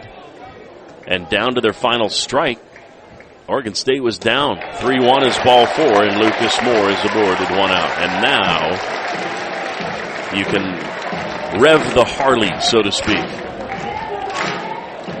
We talked with Lucas about a nickname. I think somebody calls him Rocket. I kind of like that. Could probably go with Sonic. But the kid can fly, and he's got a big lead at first base. Matt Klein, the batter, hit by a back foot slider his first time up. Hugus has struggled holding runners this year, and he'll make a little jump throw over to first. So it was 4-1 into the 9th inning, and Oregon State, down to their last strike, started a rally that saw them score 3 in the game and then win it in the 10th. A bad loss for the Seminoles. Another throw to first, and back on his hands is Lucas Moore. Oh, don't boo. Let him throw over, because he does it enough times, he's going to send one down the right field line. Klein drooling, ready for that first pitch from Hugus. There goes Moore. The pitch is taken. It's a breaking ball. The throw not in time, and there's stolen base number 49 for Lucas Moore. He is alone in second all-time in school history. Now 5 more than Corey Ray. And while 73's out of the question, you'd love to see 50 bags for that kid. He's in scoring position. The pitch was a strike. It's 0-1 to Klein. Short lead at second being held by Ogden. Breaking ball misses down and in. That evens the count at 1-1. Down at Auburn, Coastal had a 4-run 4th inning to take a lead. Auburn battled back to tie things at 6, but there was a rain delay in between. Dancing around at second is Moore. The pitch is struck right to the first baseman, Gonzalez. He gloves, steps on the bag, and gets the out.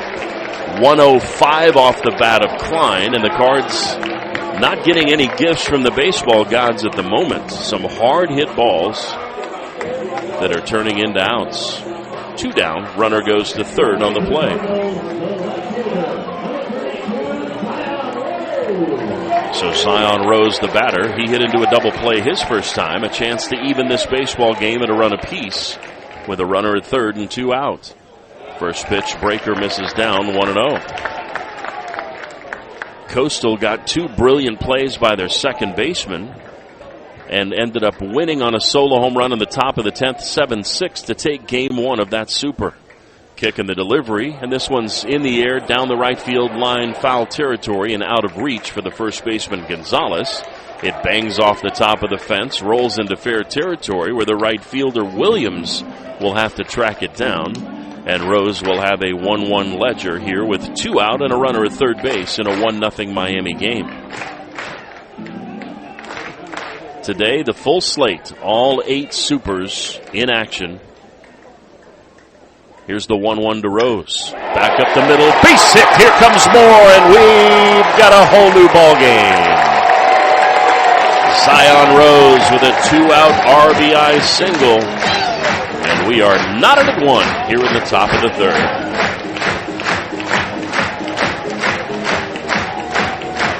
That is a clutch swing from Zion Rose, who leads the team with 62 RBI. And that is 2-out RBI number 16 on the year. And here's Eddie King Jr. 2 games at noon. Noon, 1, 2, 3, 5, 7, and 9. If you like college baseball, today's your day. King singled his first time up. The kick and the delivery. Swung on and hit high and deep to left field. Grass, track, wall. That ball is gone.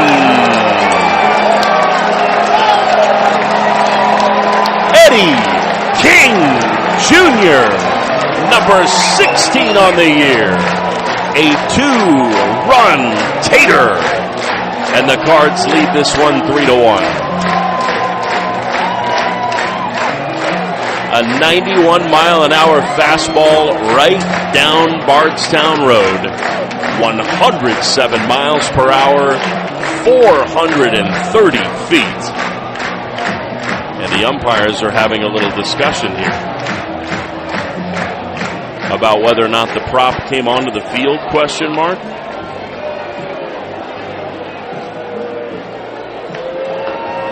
There are explicit rules that you cannot have a prop on the field.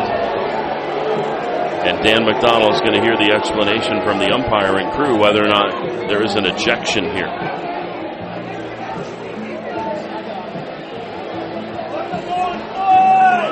And a fan in front of me expressing just what I thought, let the boys play. I think it's going to be a warning. I don't think there's going to be anything to come of it. 107-430 on the no-doubter from Eddie King Jr. And I think we all kind of felt that one coming.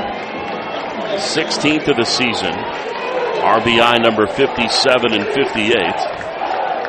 And here's Garrett Pike. He swings first pitch and is just under it, fouling it back to the netting. 0-1.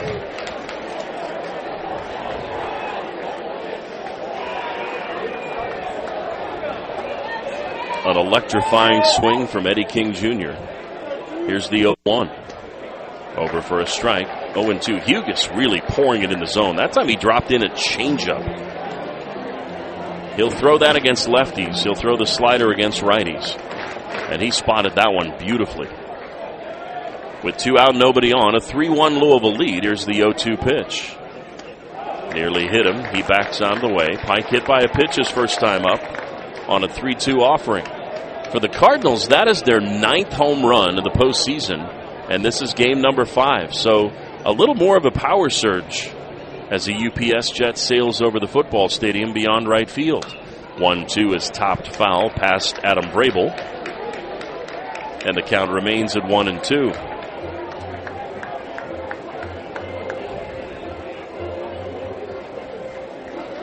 Three-1 Cards. Hugus will take a little extra time as Pike is having trouble with one of his batting gloves. He'll rewrap the right hand. A guard on the instep of the right foot, red and white in color. White spikes with these Astros uniform tops and a red number 2 over the stripes on the back. Bat up over the shoulder, staring in for the pitch. With 2 out, nobody on, the 1-2 offering to Garrett Pike. Swung on and hit in the air to right center field. Williams coming in. He's called it. He's got it. And the side is retired.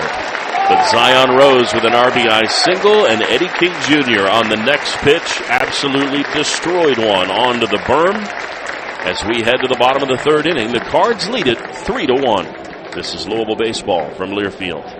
Louisville baseball season is in full swing, and there's no better way to show your Cardinals pride than with gear from Kentucky Branded. Whether you're at the ballpark or watching from home, we've got the perfect game day apparel to keep you looking sharp all season long. Tees, hats, and more. Shop the best selection, lowest prices, and get everything you need to rep the Cards in style. Visit Kentucky Branded behind Trader Joe's in the Shelbyville Road Plaza and gear up for the season. Or shop online at KentuckyBranded.com. Hey there, Cardinals fans. Your home deserves top-tier care and attention. That's why you can count on Southern Roofing and Renovations, your trusted local roofing expert. From the moment they arrive to the final inspection, Southern Roofing provides a guided experience from start to finish. Whether it's a quick repair or a full roof replacement, they've got you covered with the dedication and quality you can rely on. Visit SouthernRNR.com and see the Southern difference for yourself.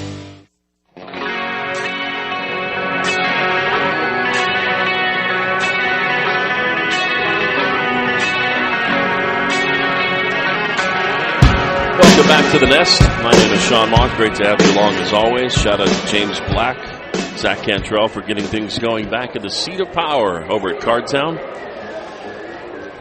I always kind of feel badly the producer can't be part of this atmosphere here at Jim Patterson Stadium at the corner of 3rd and Central.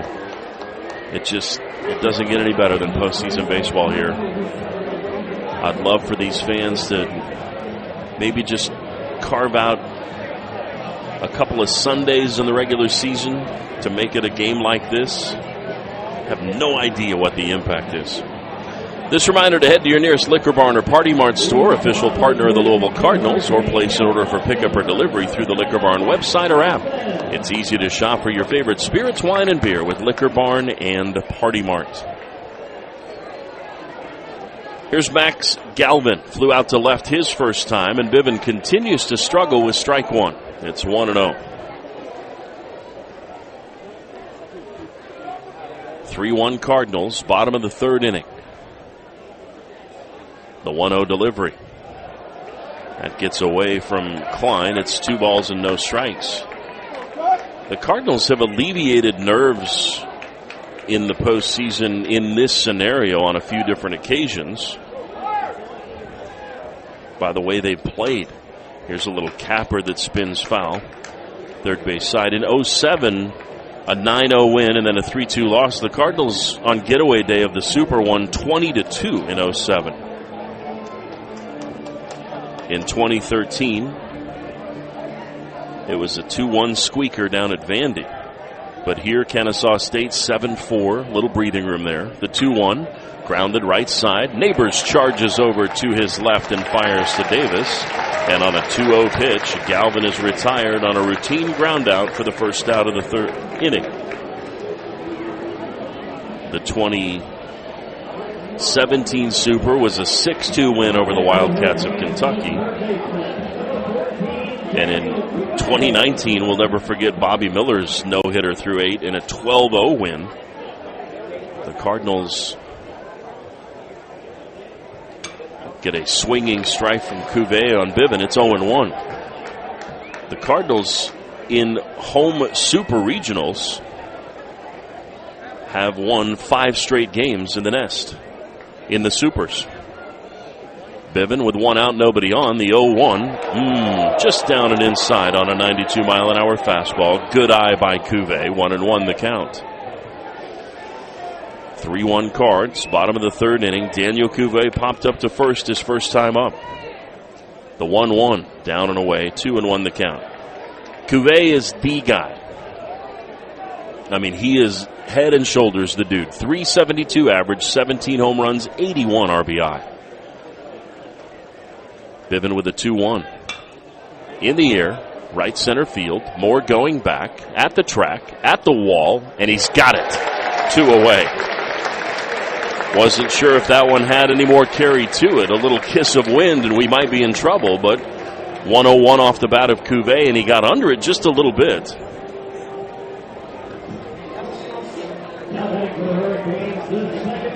And so that'll bring up second baseman Dorian Gonzalez Jr. So Gonzalez Jr. ready to bat with 2 out. Here's a hard one-hopper right to Alicea. He fires to first side, retired. You get runs in the top of the inning. What's your veteran pitcher do? 1, 2, 3 against the 2, 3, 4 batters in the lineup. We head to the fourth. It is 3-1 Cardinals. This is Louisville Baseball from Learfield. You probably know that my friends at Ellison Bodenhausen have 4 physician locations and 5 outpatient physical therapy clinics throughout Louisville and Southern Indiana. You might also know that you can schedule an appointment within 24 hours and often the same day. Now, E&B offers deep tissue, laser therapy, and shockwave therapy to help treat muscle pain and inflammation. E&B can help treat all your injuries from head to toe. Visit enbortho.com. Ellison Bodenhausen Orthopedics, an official partner of University of Louisville Athletics. Kentucky is a place where business is fast, but the pace of life is just right. By working together, we've moved forward towards a brighter future. Now, we're looking at a new Kentucky, where good jobs and a good life are possible for everyone. Y'all interested? We don't blame you. See why our new Kentucky home is the best place to do business and live a good life at newkentuckyhome.ky.gov. Eddie King Jr. First pitch, 16th home run of the year, 430 feet up onto the berm in left center field. The left fielder, Galvin, gave it 2 steps and knew he had no shot. And that put the Cards on top, breaking the 1-1 tie. His 16th of the year. It is 3-1 Cards. And here's Jake Monroe. He's been on base in 24 straight games. Huge day yesterday for Monroe. First pitch from Hugus. Breaking ball spoiled foul, 0-1. He's gone first pitch fastball a lot. And I think the Cardinals adjusted, and therefore Hugus and the pitching coaching staff have tried to call things a little differently here, second time through the order. But it's been a difference, the Cards seeing Hugus a second time. 0-1, Bender misses in. 1-1 the count. Busy day in the air. Trains have been a little quiet. With nobody out, the 1-1 pitch. Breaking ball misses down. 2-1. Man, Billy Van Raphorst is on with his zone. That's impressive. That's why they're here. They're the best. The Super Regional's the best. The World Series gets the best. The 2-1. High in the air to left field. Galvin goes back. He's at the wall. He looks up. Kiss it goodbye. Jake Monroe with his third home run of the Super Regional. And it's 4-1 Cards on a towering shot to left, just getting over the wall onto the berm.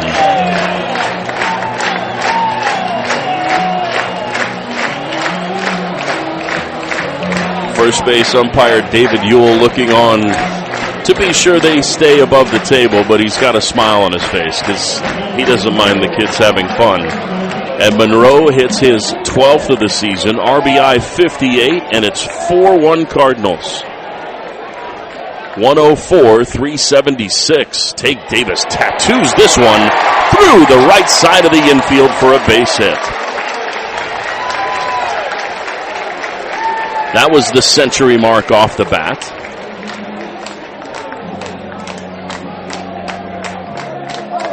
$104-376. Couldn't remember what I said. So a 25-game reach base streak for Monroe. And again, it's his 12th of the season. And that might do it for Hugus. There's a lefty in the pen. Yesterday, Siskar got booted in the third. And today we've got another visit, and it looks like it's JT Arteaga here in the fourth after a home run single. So the second time through the order has gone walk, 105-mile-an-hour ground out by Klein, 2-out single to drive in a run by Rose, a 107-mile-an-hour home run. Pike flew out to right, and then the 104-mile-an-hour home run by Monroe, and Davis hitting the century mark with his single. So a second look at Hugus, and things got out of hand quickly, and they have to go to the bullpen as the Hurricanes make a pitching change. A couple of Cards cheers echoing through the stadium.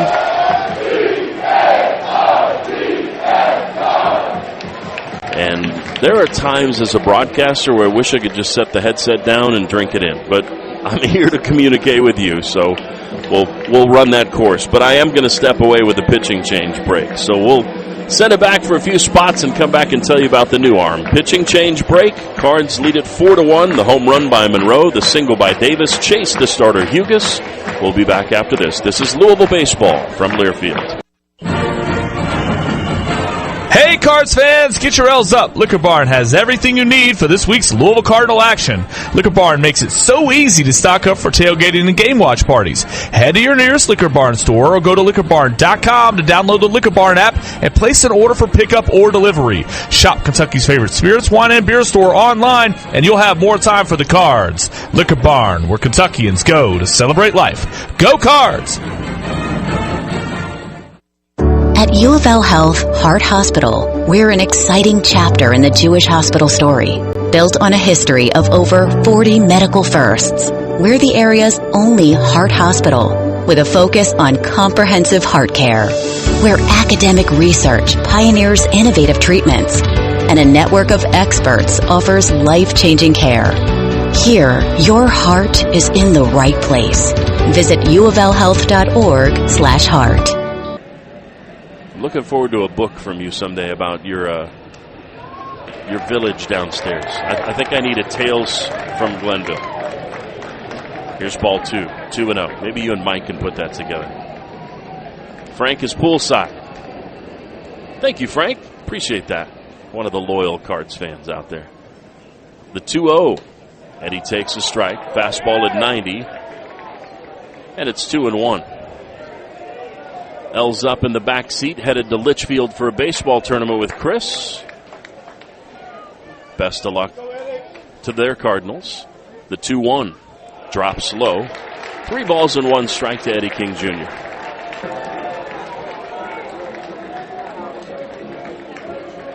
Max, that's a heck of a view.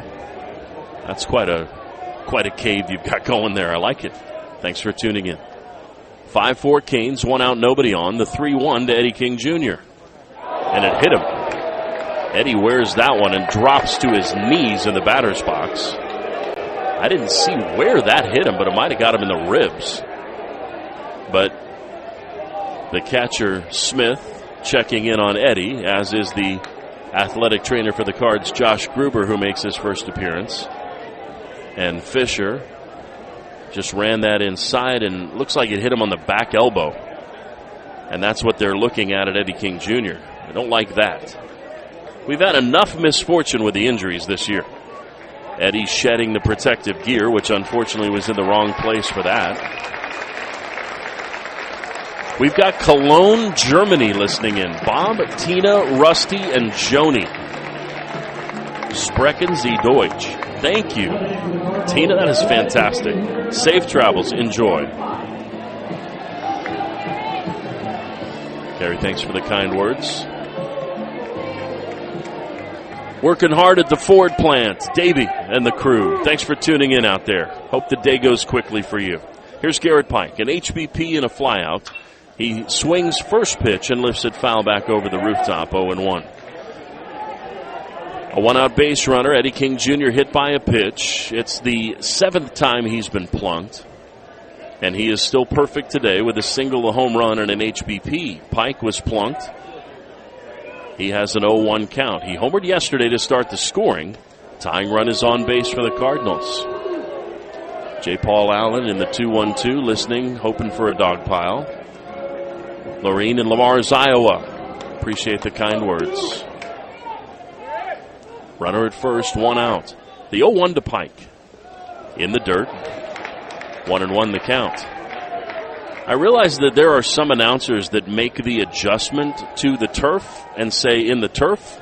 I don't know. It's in the dirt to me. They simulate the turf to look like dirt, but technically no pitches here are thrown in the dirt, as the only dirt is on the mound. But you get the idea. Runner at first, 1 out. Here's the 1-1 to Pike. Good take on a pitch down, 2-1. Had a chance to meet Garrett's uncle. Had a chance to meet a few of his family members, and I always think about Great Aunt Mary Kay in Sault Ste. Marie, a loyal fan and listener. I don't know if she's down here or listening back in Sault Ste. Marie. The 2-1. Misses in. 3 balls and 1 strike as Fisher doesn't look overly confident with his stuff.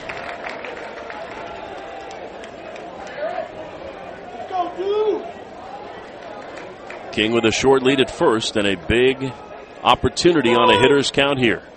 A bluff. There's ball 4. And Jake Monroe coming to the plate. And the fans are sensing that Jake is on a heater.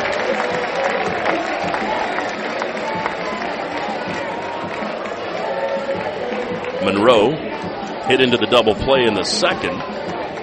Homered in the 4th. It's his 12th of the year and 3rd of the regional, and here comes a visit to the mound by the pitching coach Laz Gutierrez.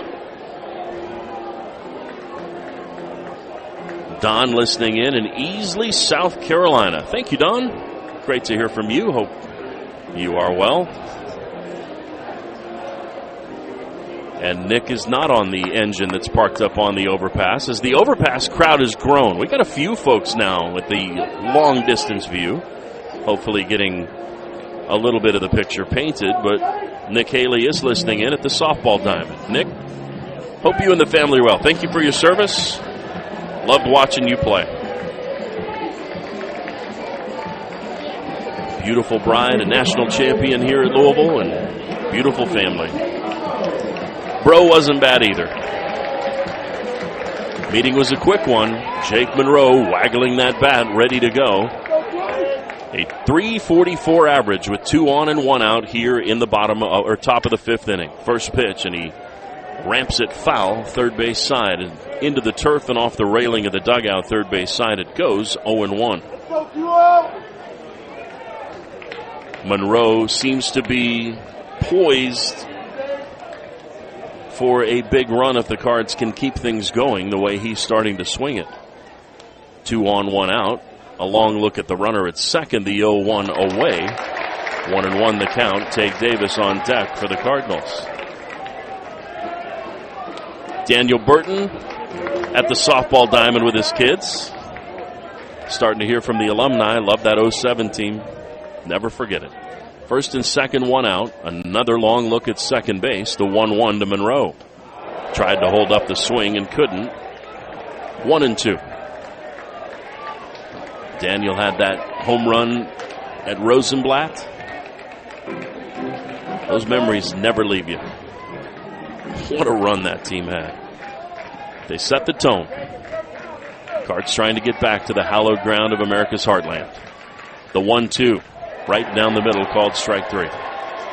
Monroe just watched a fastball to the knees, and it froze him. And the Cards only have 2 strikeouts today. They've both been looking. Neighbors in the second to end the inning, and now here Monroe. And that brings up Davis, who has walked and singled. You feel like Tague is due to give one a ride. And I know that's unfair, but he's hit 18 this year. He leads the team. The batting average at .285. First and second, 2 out. Cards down a run here in the 5th. The first pitch from Fisher to Davis.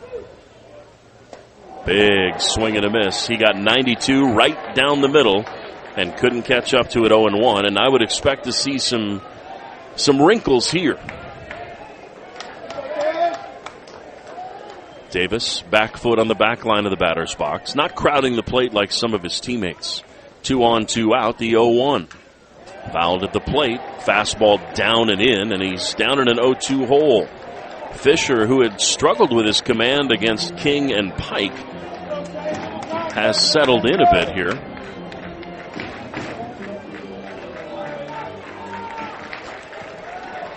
And he's way ahead of Davis, 0-2. See if Tague can shorten up and find that left side of the infield. The 0-2 pitch. Fastball away, 1-2.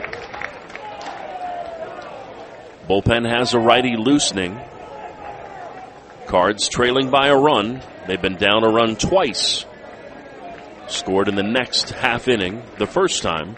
Trying to do so again here. Runners at first and second, 2 out, the 1-2. Wave and a miss, strike 3 on a changeup. Now the momentum is all in Miami's favor. That's the 3rd strikeout of the game for Miami pitchers. And it's the 3rd out of the inning. The Cards strand 2 on an HBP and a walk. Still looking for their first hit against the Miami reliever. We go to the bottom of the 5th. It'll be 5, 6, 7 in their order, looking to add to their 5-4 lead over the Cardinals. This is Louisville Baseball from Learfield. Hey Cards fans, get your L's up. Liquor Barn has everything you need for this week's Louisville Cardinal action. Liquor Barn makes it so easy to stock up for tailgating and game watch parties. Head to your nearest Liquor Barn store or go to liquorbarn.com to download the Liquor Barn app and place an order for pickup or delivery. Shop Kentucky's favorite spirits, wine, and beer store online, and you'll have more time for the Cards. Liquor Barn, where Kentuckians go to celebrate life. Go Cards! Blue Oval SK is proud to be part of the Kentucky community. We're not just here for today. We're investing in the Commonwealth for the long haul, bringing new opportunities and advanced battery technology to the region. We're building more than just batteries. We're building a stronger future for Kentucky, a future powered by innovation and driven by our commitment to this community. Discover more about Blue Oval SK and our vision for the future at blueovalsk.com/Kentucky. Sense the nerves of the fans here in the stadium as we have an official game in the books through 4.5 innings. A crucial error to open the 4th inning and a fair foul call that potentially cost the Cards the third out of the inning. And unfortunately, that led to an additional 3 runs on the board. And so we'll see what Williams can do his third time up. He reached on that error by Alicea, just his third of the season. I still contend that ball had some English on it that gave a bad hop on Alicea, charging to his right. But it's a play he normally makes. Danilevich feathers one away for ball 1, 1-0. We'll now get into the Clark & Riggs College scoreboard with a little more intent, with another game going. Clark & Riggs, the official program printer of the Louisville Cardinals, more than just a printer. Danilevich with a 1-0 pitch to Williams, over for a strike, 1-1. The second game on the docket today to get underway is North Carolina, with a chance to end Arizona's season and be the first team to Omaha, depending on how this one goes. The 1-1 is lifted in the air on the infield. Neighbors this time says he's got it, and Tate Davis listens to him. And there's one down. Good pitch from Danilevich. And the leadoff man is extinguished here in the 5th inning. That'll bring up Renzo Gonzalez. 0 for 1 with a sacrifice and a ground out. Arizona scored in the first for the second straight game. UNC quickly turned that around into a 2-1 lead, but Arizona answered in the bottom of the second, and so an eventful start in Chapel Hill as the 5 seed nationally and number 1 ranked North Carolina Tar Heels are in a 2-2 tie, bottom of the second inning with Arizona. First offering to Renzo Gonzalez, misses away. The fastball from Danilevich will sit in the low 90s, and it's got some unusual deception to it. He throws it with a lot of conviction. Lefty-lefty matchup. A little bit high with the breaking ball. 2-0. I think it was good where Klein caught it, but not where it crossed the plate. 1 out, nobody on. 5-4 Hurricanes. The 2-0 delivery from Danilevich. Down and away. 3-0 to the 6-hole hitter Gonzalez. Murray State at Duke at 1 o'clock. Game 1 of that super. West Virginia at LSU is at 2. Auburn Coastal. Coastal a chance to wrap things up. They'll be the home team at Auburn. The 3-0 from Danilevich is an inside strike, 3-1. Tennessee at Arkansas at 5. UTSA at UCLA at 7. And the 2 late games are West Coast today. That makes more sense. The 3-1. Low strike. Gonzalez started to walk toward first, and the count is full, and the crowd now a little more into this game. Oregon State, Florida State at 9. Oregon State a chance to advance. Fans of the 2-strike clap. Danilevich puts his toe up against the slab. With 1 out, nobody on, the 3-2 pitch. Fouled out of play, left side. Another jet under the cloud cover, sailing into Ali International. It makes its way over the berm, over the batter's eye, from left to right, over the football stadium. The 2-strike clap for the fans. The 3-2 pitch. Fouled out of play again, left side. This one more down the line and over the stands toward those houses along 3rd Street. 5 runs, 7 hits, no errors, 5 left for Miami. 4 runs, 6 hits, 1 costly error for the Cards, and 6 stranded on base. A costly pickoff in the top of the 4th started the momentum in the wrong direction. Another 3-2 pitch from Danilevich. Just misses low, ball 4. Fans getting a little emotional now. They wanted that call something fierce. Miami 3 of 9 with runners in scoring position, 5 of 11 with runners on base. The Cards 1 of 7 and 3 of 10 in those 2 columns, if you will. The 3rd walk of the day for the Cardinals pitching staff. And here is Tanner Smith, who has one of those free passes and a flyout. Seems like a double play candidate. He's hit into 2 this year as the sun tries to break through the cloud cover, and Danilevich will throw to first. Renzo Gonzalez, as we mentioned earlier, not a base stealer. He is 0 for 2 on the year. Must have the flight patterns on a certain runway today because another UPS jet is roaring overhead. It's been a busy day in the air. A train in the distance moves above the trees above the berm. Now a ball inside, and it hits Tanner Smith. And there's 2 on. So Danilevich, who has hit just one batter all year, plunks the catcher. And there's 2 on with 1 out, and the Cardinals now facing what has been the heart and soul of the offense. 8, 9, and 1. They have 6 of the team's 7 hits. They have scored 3 of their 5 runs. Have driven in 2 of them. And Kulikowski is 2 for 2. 2 on, 1 out. First offering called strike. Breaking ball away. 0-1. He grabs the rosin bag and drops it back onto the green field turf just behind the dirt mound.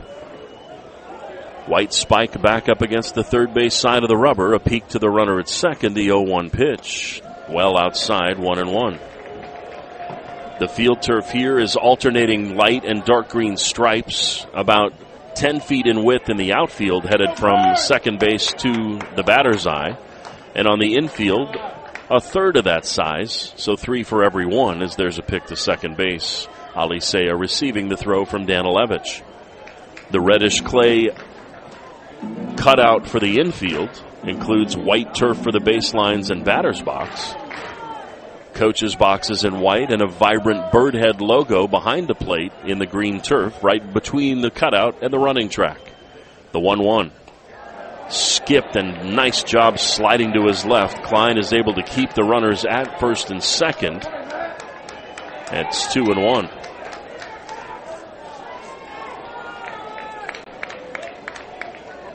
Gonzalez at second, Smith at first. 1 out here in the 5th inning. Kulikowski and Torres a combined 4 for 4 with 2 runs, 2 RBI. The kick and the delivery is high. And it's 3-1 from Danilevich. Cardinals do have plenty of arms. Obviously, the 3-game series a little different to manage than a regional. The 3-1. Wave and a miss. 90-mile-an-hour fastball, and we are full. Man, your 8-hole hitter gets a 3-1 green light. It was a strike, but I'm thinking I'm taking right there. Fans try to get that momentum back. Down 5-4 with 2 on and 1 out. Spin and a pick to second base will reset the pitch clock as Danilevich wants to collect himself. He'll sweep the left spike twice across the dirt right by where he plants that foot once again. With 1 out, 2 on, another 3-2 pitch. Got him looking like he was standing in line at the DMV. Called strike 3. 2 strikeouts for Louisville pitchers. The first for Danilevich. There's 2 away, and here is Torres. Big strikeout for Wyatt as that fastball was a little bit outside. Cardinals got the call. Might be a little chirping coming from the Miami dugout. So Gonzalez tinkering with the oven mitt on his left hand at second base, standing on the bag, and a short lead at first by Smith as Davis is in no doubles defense guarding the line. Monroe is in on the grass at third, off the line.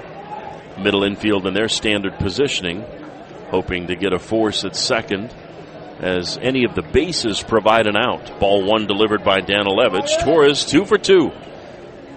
A red-hot regional, trying to keep it going here, and he fouls it back to even the count at 1-1.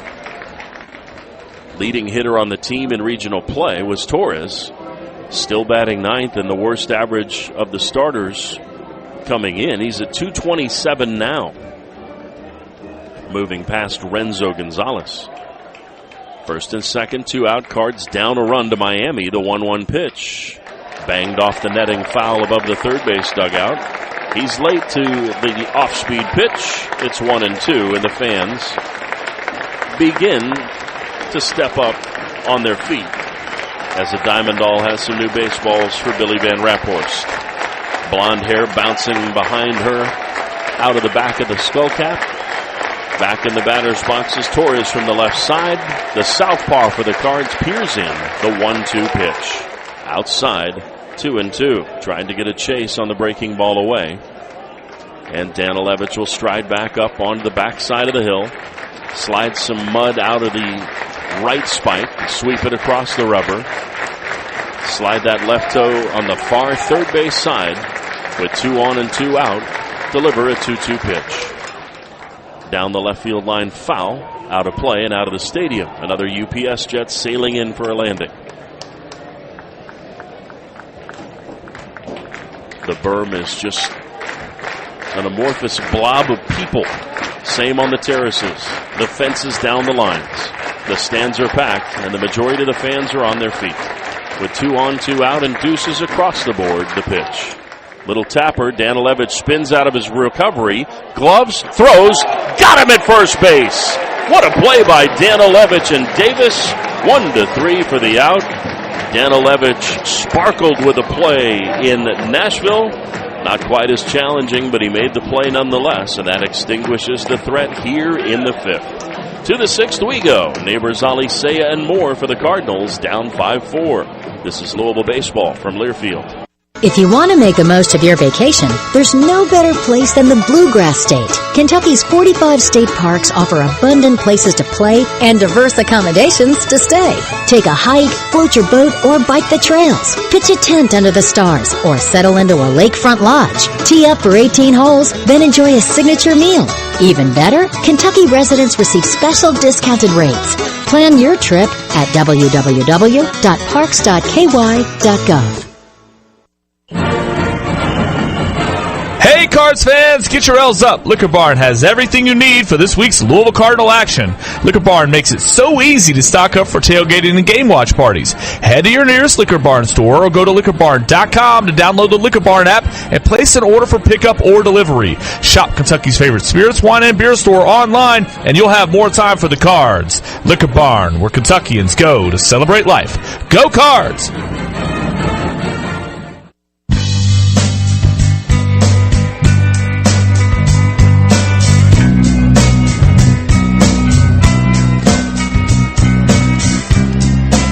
We head to the 6th inning, 5-4 Miami with the lead over the Louisville Cardinals, 8-9 in leadoff for the Cards. Brad listening in once again. Appreciate that, Brad. All right, Mikey, you've complimented me enough. That's good. Can't wait to have that double-double out in Colorado with you.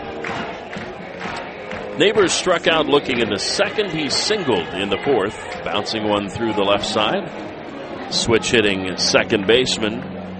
A costly pickoff with the bases loaded and 2 out in the 4th inning to take the bat out of Zion Rose's hands. And Neighbors will twist his left foot back into the ground. Feet together here. Fisher kicks and fires, and it's a lazy pop-up into shallow left field. Back to shortstop in the left fielder, and whoa, Galvin made it interesting. Reaching across his body kind of awkwardly at the last minute. But an easy 1-pitch out, and here's Alicea.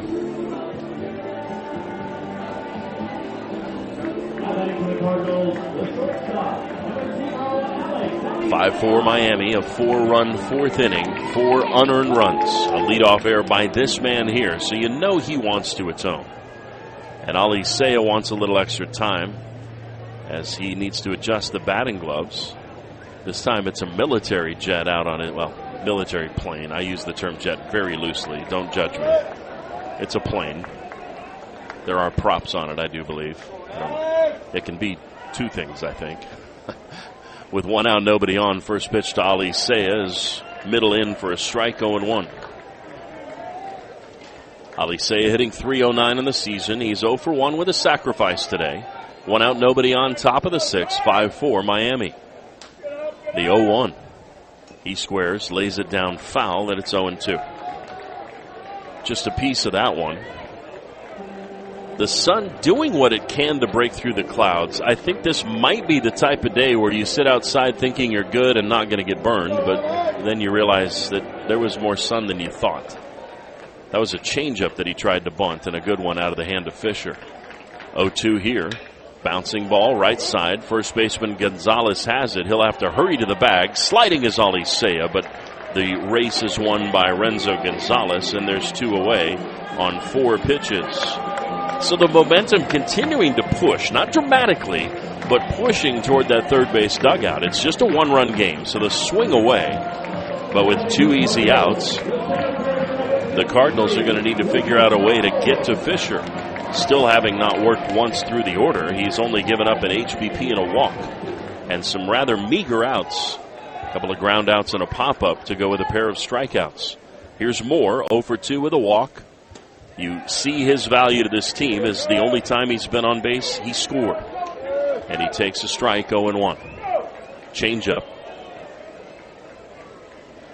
2 out, nobody on. The 0-1 to Moore. Another take, fastball away, and this one's outside. 1-1. Louisville, Miami. Game 2 of the Super Regionals. The Cards won yesterday in Game 1, 8-1.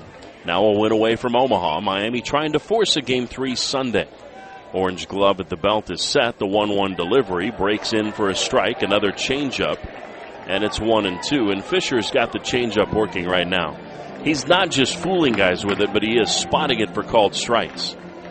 Now, if you hang a changeup, you can do some damage. We'll see how Lucas approaches this. The 1-2, and he was sitting change, and he just spoiled it foul out of play left side. That carries over the fans crowded onto the terrace, 4 and 5 deep. And Lucas windmills the bat up over his shoulder in the red and white batting gloves. Upright, feet together stance. He'll open up and stride a bit as the pitcher readies. The 1-2 again.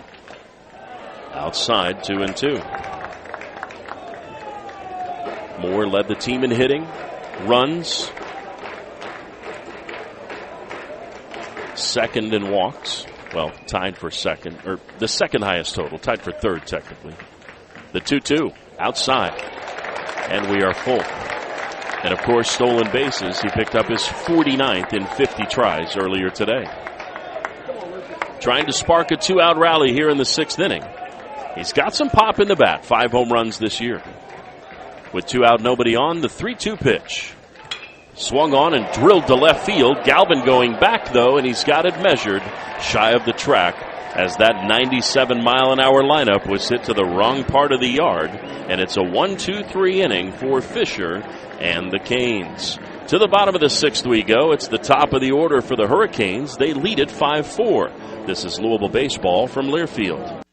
At U of L Health Heart Hospital, we're an exciting chapter in the Jewish hospital story, built on a history of over 40 medical firsts.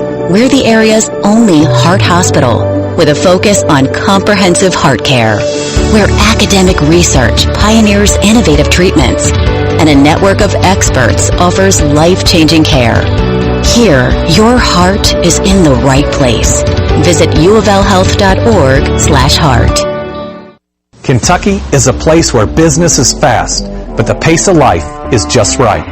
By working together, we've moved forward towards a brighter future. Now, we're looking at a new Kentucky, where good jobs and a good life are possible for everyone. Y'all interested? We don't blame you. See why our new Kentucky home is the best place to do business and live a good life at newkentuckyhome.ky.gov.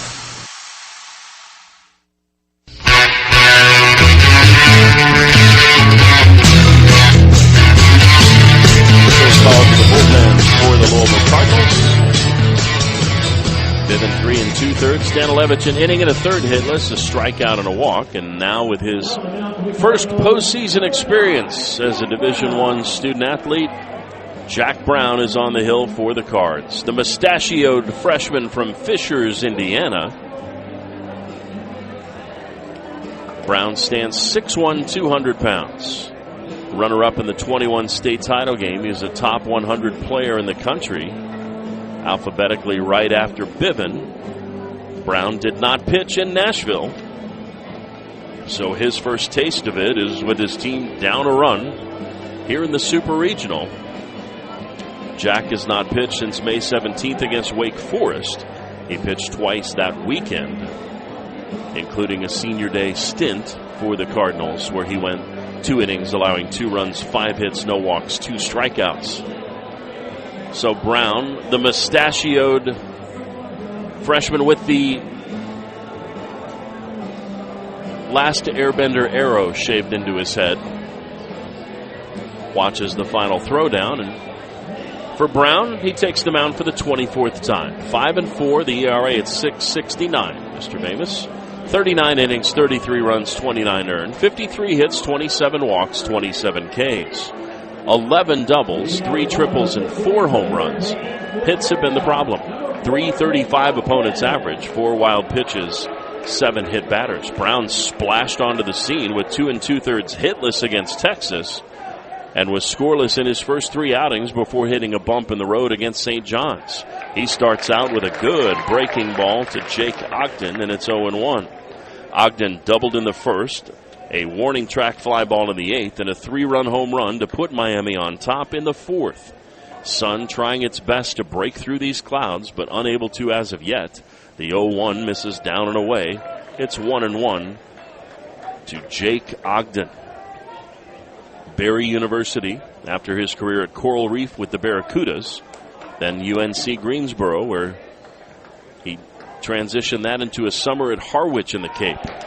Good bender away for a strike, and it's 1-2, and Brown looking sharp and confident in the breaking pitch. 2-strike clap trying to inspire the freshman righty from Indiana. The 1-2. On the nose through the left side, a base hit. 90 right up in the wheelhouse. So ahead 1-2. I don't think they wanted a fastball middle up to Ogden, and Ogden has absolutely punished the ball today. A triple shy of the cycle, and it's a leadoff single here in the 6th inning. Brown will mix in a changeup and a curve, and he also throws a slider.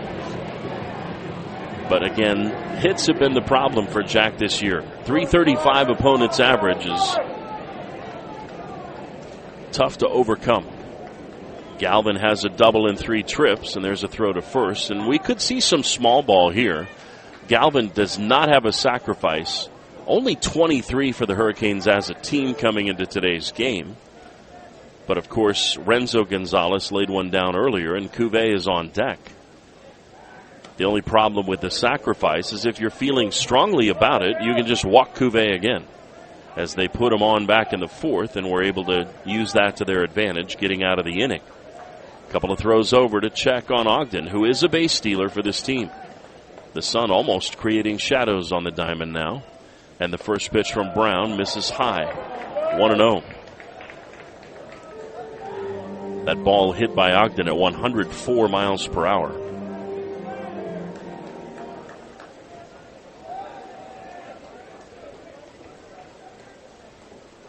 Galvin on the All-Hattiesburg regional team lifts one into shallow left field down the line. 3 players sprinting over, and it's just out of reach for Monroe, Alicea, and Rose, 2 of whom lost their lid on their way to the ball. Monroe's dropped in foul territory off the cutout down the line. Rose picks his up almost simultaneously, a few steps off of his path from left field, and the count is now evened at 1-1. Galvin adjusts the batting helmet with a white batting glove, a green sleeve on the left arm, tapping the plate twice. He waves the bat over the plate once, extends the arms with a stretch, and throws it over the shoulder. One thing about Brown, he's induced some ground balls this year. As far as pitchers that have been able to get double play ground balls, Jack has done it 7 times to lead the team. So that would certainly be an ideal result for Galvin here. 1-1 the count, nobody out, 1 on. Cards down a run, bottom of the 6th inning. The 1-1 pitch in the air, left field. Rose glides into the alley a bit. He's got it, 1 away. So that'll bring up Cuvée, who is 0 for 2 with the intentional walk. So Brown maybe some nerves, hopefully settling down. He is he's a fun kid. He is a different kind of bird. After that regional title, we're down in the meeting room having some food with the coaches. Jack was in full uniform, laying flat on his back on the ground, just throwing the ball in the air and catching it. just in his own world. First offering to Cuvée misses down, and I could easily envision pitching around him here. Another UPS jet in for landing. We should have been keeping track. It's been at least one every half inning this far, it feels. Runner at first base, 5-4 Miami. We're in the bottom of the sixth inning, the 1-0. Slider down and away. 2 balls and no strikes to Daniel Cuvée. All Hattiesburg regional MVP, first team All ACC, consensus freshman All-American last year, All ACC tournament, a freshman record 24 home runs, breaking Pat Burrell's record, the second most in a single season in Miami history. Runner at first, 1 out, the 2-0 pitch. Pounded into the turf foul. That ricochets into the Miami dugout and then back out into fair territory. Zion Rose starts to gather it, but the bullpen says, we'll take care of you there. And the count is 2-1. Try to check back in on Twitter in case we have anybody else that's reaching out with where they might be listening from. Runner at first base, 1 out. Dangerous man at the plate, Cuvée. The 2-1 delivery. Misses up and in. Not by a ton, and it's 3-1. We may see the intentional walk here. Don't need to throw him that middle-in fastball like Ogden saw. The 3-1. Breaking ball pounded into the turf. Monroe has it to second for 1. Relay to first. Double play! They doubled him up, and the inning is over. 5, 4, 3. What a play by Monroe, and what a turn by Neighbors. The pitcher's best friend snaps the Cards up to the top of the 7th with some momentum, trailing by a run. This is Louisville Baseball from Learfield. Whether it's on the court, field, or pitch, the Cardinals can handle anything thrown their way. It just goes to show that being adaptable and preparing a solid strategy pays off. That's why PNC is proud to support University of Louisville Athletics and their dedication to smart, tested tactics. Just like any big game, when it comes to your finances, there's a lot on the line. And having a dependable team allows you to make the plays you need to reach your goals. PNC Bank, brilliantly boring since 1865. Member FDIC. 502 Circle is thrilled to be the official NIL collective of the Louisville Cardinals. Now a proud official partner of UFL Athletics. 502 Circle is ensuring that UFL student athletes are benefiting from the name, image, and likeness opportunities now available in college athletics. Visit 502circle.com today to find out how you can be at the forefront of supporting UFL student athletes through NIL. Become a member of 502 Circle today. Join the Circle. Go Cards!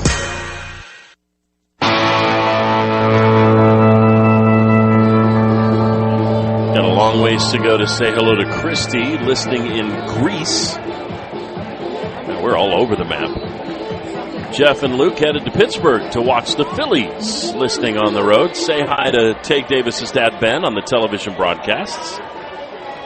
Go Phils. In my opinion, if not the best park in the big leagues, one of them. PNC is gorgeous. Have a great time. Be safe. Mike mowing the lawn in Mount Washington. If you want to just drive up Bardstown Road a tad, you can go ahead and hit mine too while you're at it. I would appreciate it. Emily on to a 9 and under game in Northern Kentucky. Go Raptors. Have some fun out there today, will you? Ben and Brandon checking in from up on the bridge. There's the bridge, the overpass. Ben and Brandon, you got me? Give me a wave. There you are. Good to see you. Thanks for tuning in. Here's Matt Klein. 0-1 the count. Fisher's been tough, and he misses down. That evens the count at 1-1. Klein's had a painful day at the plate. A 105-mile-an-hour lineout resulted in nothing. He's been hit twice. He swings and lifts the 1-1 out of play. 1 ball and 2 strikes.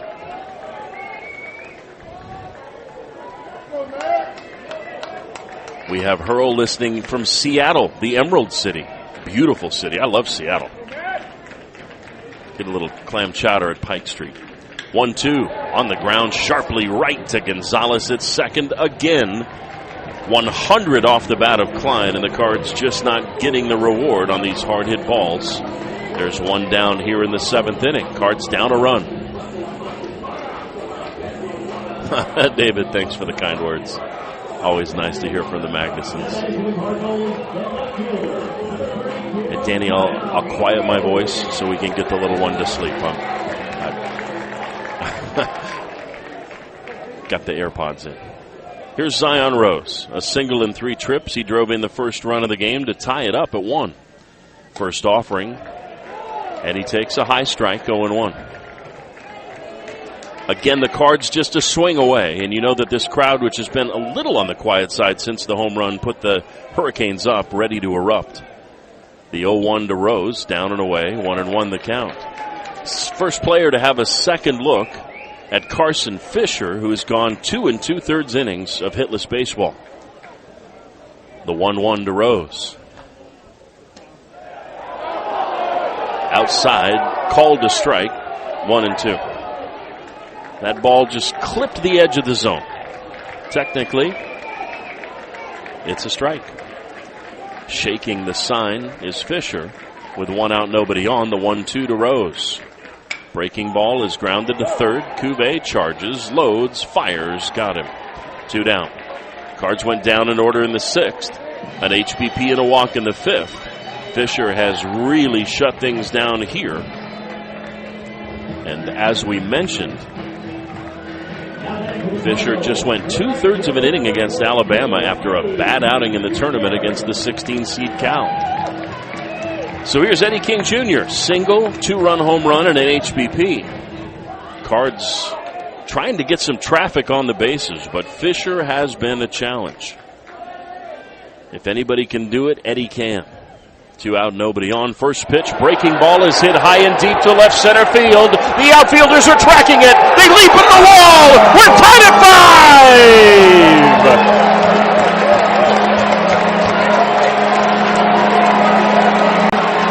Eddie King Jr., his second of the game, his 17th of the season, and Mr. Postseason will not cool off. And we've got a whole new ball game.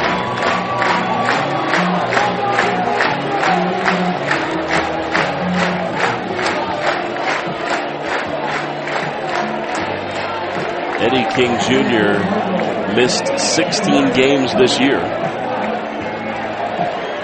98 miles per hour and 406 feet. And here's Garrett Pike. First pitch. Oh, he is swinging for the train tracks, and he comes up empty, 0-1. 5-5 game here in the top of the 7th, and the chance for Eddie. They want a curtain call. You love it. 2 out, nobody on. The 0-1 to Pike. Off the dirt, 1-1. It's time. It's time to say it. How can you not be romantic about baseball? The 1-1 to Pike. Outside, 2-1. Jake Monroe on deck. Eddie King Jr. with 2 home runs today. Monroe with 2 yesterday. It was Monroe with the single home run today. Garrett Pike had 1 yesterday. The 2-1 delivery. Topped foul. Another home run swing. It's 2-2. First pitch. Eddie King Jr. just tattooed that ball to left center field. Man, he's on a heater. Goodness gracious. The 2-2 to Pike. Misses down. We are full. Pike is 0 for 1. He's got an HBP and a walk. He's had 3 ball counts twice. The fans feeling that the momentum might be shifting in their favor. But 2 out, nobody on. The 3-2 pitch to Garrett Pike. Wave and a miss. Strike 3. So Fisher gets the job done to close things out, but not before Eddie King Jr. launches his 17th home run of the season, and the Cards have tied this game at 5 as we head to the stretch. This is Louisville Baseball from Learfield. 502 Circle is thrilled to be the official NIL collective of the Louisville Cardinals, now a proud official partner of U of L Athletics. 502 Circle is ensuring that U of L student athletes are benefiting from the name, image, and likeness opportunities now available in college athletics. Visit 502circle.com today to find out how you can be at the forefront of supporting U of L student athletes through NIL. Become a member of 502 Circle today. Join the Circle. Go Cards! Louisville baseball season is in full swing, and there's no better way to show your Cardinals pride than with gear from Kentucky Branded. Whether you're at the ballpark or watching from home, we've got the perfect game day apparel to keep you looking sharp all season long. Tees, hats, and more. Shop the best selection, lowest prices, and get everything you need to rep the Cards in style. Visit Kentucky Branded behind Trader Joe's in the Shelbyville Road Plaza and gear up for the season. Or shop online at KentuckyBranded.com. Beautiful Saturday, even though it's a cloudy one. It's postseason baseball in the Ville, and it does not get any better. Eddie King Jr., a solo home run, his second of the game. He's got 17 on the year, one off of Tate Davis's team lead. He has driven in 3. He's got 59, 2 off of the lead by Zion Rose. And Eddie was 14 for his last 26 heading into the Supers over his last 7 games with 4 doubles, 5 home runs, and 13 RBI. And now today with a 3 for 3, Eddie is 11 for 18 with 3 doubles, 3 home runs, and 7 RBI in the regional. Jack Brown with a solid inning comes on for a second frame and misses just high with a changeup to Dorian Gonzalez. Foiled on a brilliant running catch by Rose to end the first. He ended the third on a ground out to Alicea and opened the fourth. Closed the fourth with a ground out to Neighbors. So he has ended 3 innings. He's thrilled to be leading off for a change. And he slaps one foul to even the count at 1-1. Dorian Gonzalez Jr., second-generation Hurricane baseball player, wears number 0. The 1-1. Big swing and a miss, 1-2, as he got a nice breaking ball out of the hand of Jack Brown. Brown got the leadoff single by Ogden, but then the double play ground ball from Cuvée to end the 6th, and that momentum carried into King's home run. 1-2. Hit to right. King going back, and he looks up. It's over his head and off the wall. Eddie brings the throw into second base, but sliding in hands first with a double is Gonzalez. And what is it about leadoff extra base hits by this Miami team? I believe that's their 3rd this weekend. And it's a ball that didn't feel like it had a ton of carry, but it was hit over 100 miles per hour. And King just could not quite get there. The inning opening double for Gonzalez is his 13th of the season, and here is Williams. So now we ask, do you play small ball? It's the bottom of the 7th inning. Miami is the home team, and we are tied at 5. They're going to call an offensive timeout, and Chris Dominguez, the Cardinals great, will have a chat here with the right fielder Williams, who transferred from Wichita State. Williams does not have a sacrifice. We should probably talk a little more about Dominguez. 21 home runs, 21 stolen bases in his first pro season at Augusta. He did that at Fresno in AAA. The Big East Player of the Year. First team All-American. He's on the wall. He's in the Hall of Fame at U of L. He was co-player of the year in 08 with Josh Harrison at Cincinnati. Runner at second base. Williams bunts it foul off his foot. 0-1. He does not look like he's too fond of bunting. Almost wonder if this would be a pinch hit opportunity just for the sake of getting a bunt down. A freshman All-American. He had 15 home runs that year. I think 8 were in the postseason. He was regional MVP. Hit 3 home runs in the College World Series, leaving the stadium to center and almost hitting the scoreboard and left. Davis charging at first base. The bunt is hit in the air on now down to Monroe, who charges and fires. Neighbors covering the bag.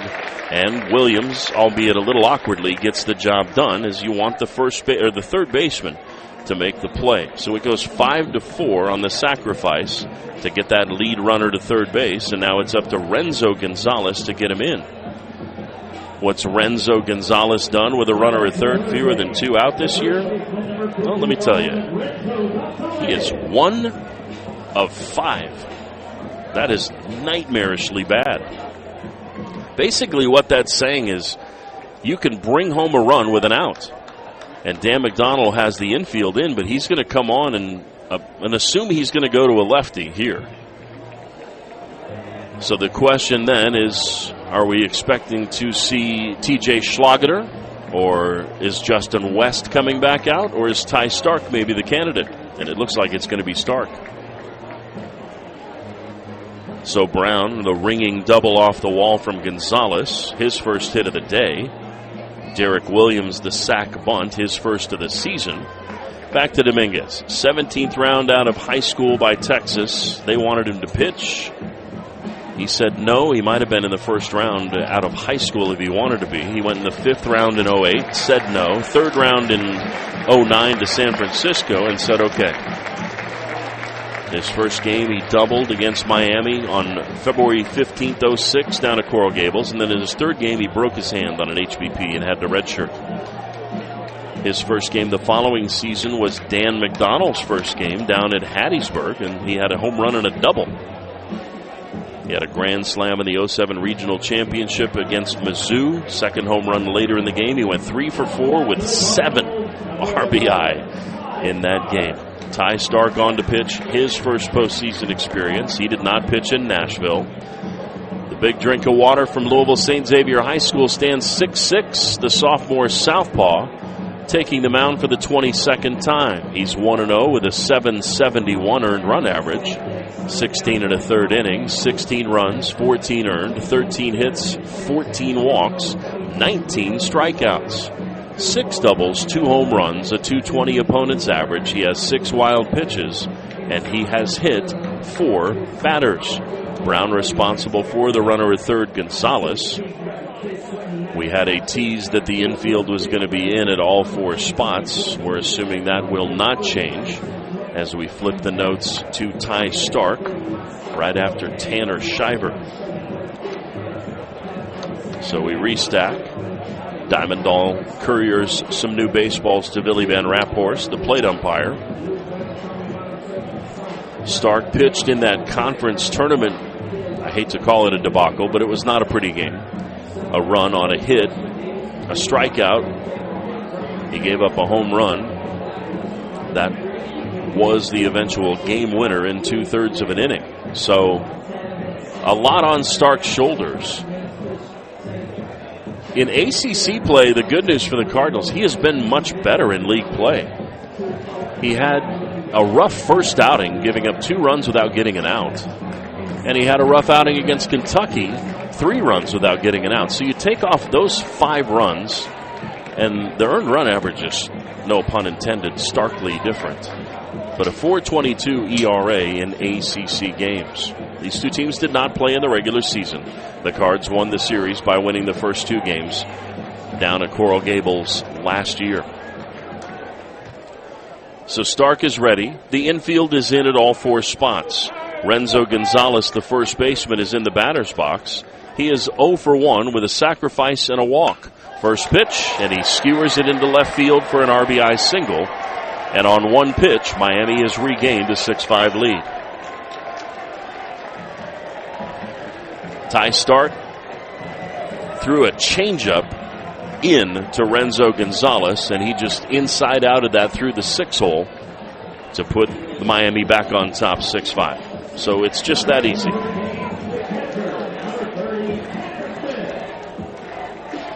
For Renzo Gonzalez, that's RBI number 11 on the year.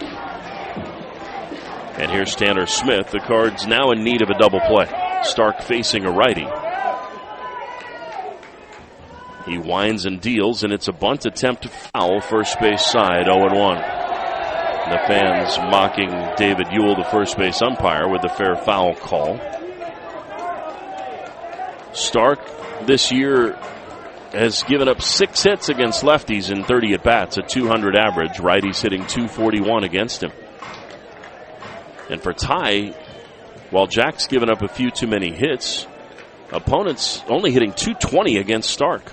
But walks, HBPs, and wild pitches have been a problem. Here's a ball hit sharply to right field, but Eddie King Jr. is there. He'll gather it for out number 2 here in the inning.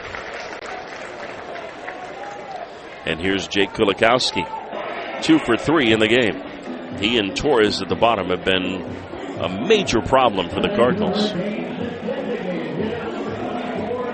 The Hurricanes play at Alex Rodriguez Park at Marklight Field, founded or I should say it's settled in among a number of sports facilities to the northeast and in the outfield, but a $3.9 million contribution by Alex Rodriguez renovated the stadium in 07 and 09, and it was renamed. And A-Rod didn't go to college, but he was committed to Miami. And it plays very similarly to Jim Patterson Stadium, but the alley's only 365, so 10 feet shallower in the alleys. So Taveras will pinch hit now as Kulikowski goes 2 for 3 with an RBI and a run scored, but in this righty-lefty matchup, they're going to go to the bench and bring in Evan Taveras, backup catcher from Fort Myers, Florida. Throw over to first to check on the runner. Now Stark fires plateward and curls in a strike, 0-1. The run is charged to Brown. The book is closed on Jack. He goes an inning and a third, a run, 2 hits. Did not get picked up by his teammate Stark, but a tough task with a runner at third and 1 out. Now a runner at first, 2 away. The 0-1 in for a strike.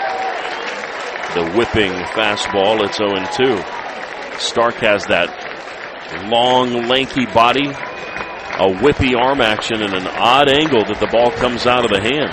The pinch hitter coming into a tough spot, and the fans making some noise as Stark throws to first. RBI single from Gonzalez has Miami back up top in this classic Super Regional Game 2 so far. Folks continuing to accumulate up on the overpass. Runner at first, 2 away. 1-run game. The 0-2 instead is another throw to first. Back standing is Gonzalez, trying to keep him close, so if there's a ground ball, I should say, to Alicea, they have a chance to go the short way and get the out at second. Costly error for the Cardinals led to runs in the fourth, a 4-run frame. Way ahead here, the 0-2 pitch. Wave and a miss, strike 3. Nasty slider from Stark. Good morning, good afternoon, and good night on the strikeout. The Cardinals just 3 strikeouts in the game, but Stark, after the single, gets a pair of outs and carries us to the 8th. 6 outs to go. The Cards trailing by a run. They need some offense, and it will be Monroe leading off the top of the 8th inning. 6-5 Canes. This is Louisville Baseball from Learfield. Whether you're traveling for work or play, it's easier and cheaper than ever to fly Louisville. Louisville Muhammad Ali International Airport now has non-stop flights to over 35 cities coast to coast. Boston is just 2 hours away with new non-stops on American Airlines. Visit the West Coast with Spirit's low fares to Los Angeles or Breeze Airways flights to San Francisco. Louisville has low fares and quick flights to great destinations like Austin, Vegas, New Orleans, and Charleston. Don't skip that weekend getaway or friends trip. Learn more at flylouisville.com. Whether it's on the court, field, or pitch, the Cardinals can handle anything thrown their way. It just goes to show that being adaptable and preparing a solid strategy pays off. That's why PNC is proud to support University of Louisville athletics and their dedication to smart, tested tactics. Just like any big game, when it comes to your finances, there's a lot on the line. And having a dependable team allows you to make the plays you need to reach your goals. PNC Bank, brilliantly boring since 1865. Member FDIC.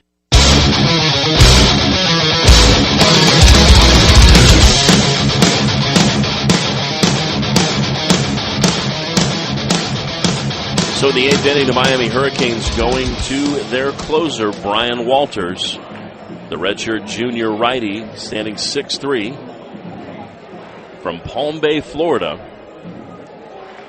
He began the season as a starter, and things did not go well as a starting pitcher. He had a couple decent outings, but Florida, UConn, Wake Forest, Florida State put some numbers up against him. So he moved back into the bullpen and was outstanding. This year, Walters, 20 appearances after those 7 starts. 13 have been out of the bullpen. He's 2-3 with a 4.96 ERA because of those starts, but he's got 10 saves, 49 innings, 32 runs, 27 earned, 56 hits, 18 walks, 55 Ks, 8 doubles, 5 home runs, and 280 opponent's average. He has hit 7 batters and has a wild pitch. Walters closed out the 5-4 win against Southern Miss, but gave up 2 in the ninth. Luckily, they had a cushion in the 5-4 win, so his latest postseason outing was not a good one.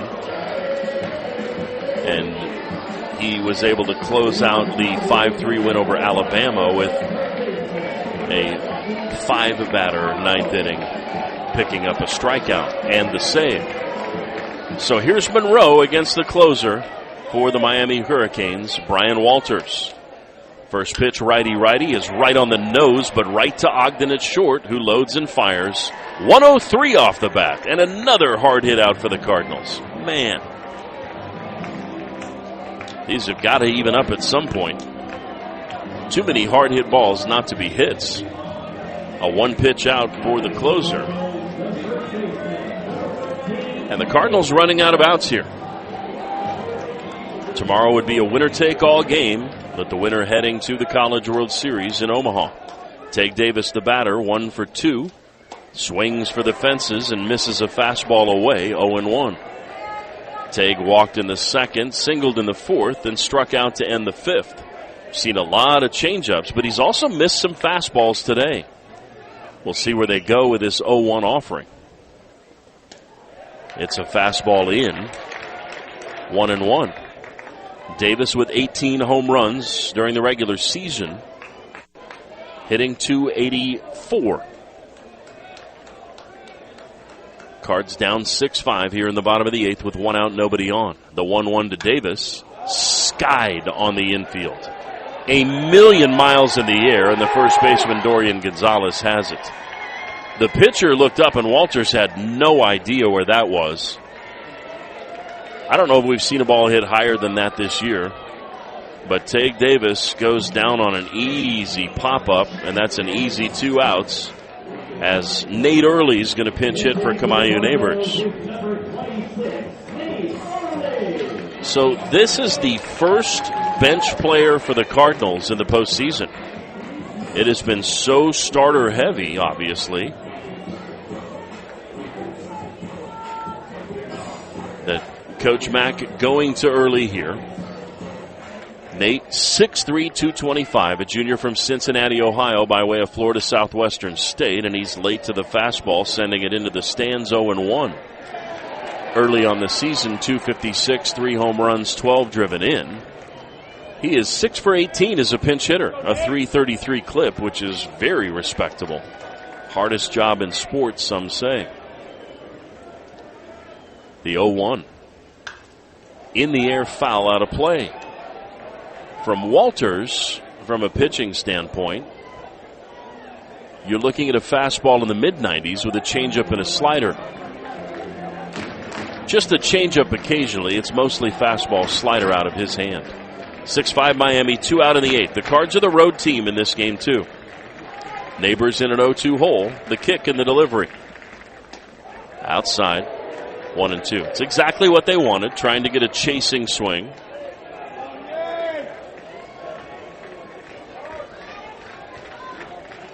.65 Canes with 2 out, nobody on. The 1-2 delivery to the pinch hitting Early. Swinging a foul tip, unable to be corralled by Smith, and he stays alive. Peralta is in right field, by the way. Yesterday's starter. He replaces Williams.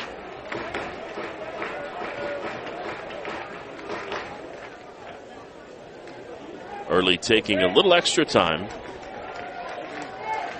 Now steps in from the left side. A lot on this young man's shoulders here with 2 out, nobody on. The 1-2 pitch. Swinging a foul back to the backstop. He just got a piece of it, and he stays alive, spoiling the changeup there from Walters. So a rare changeup too early.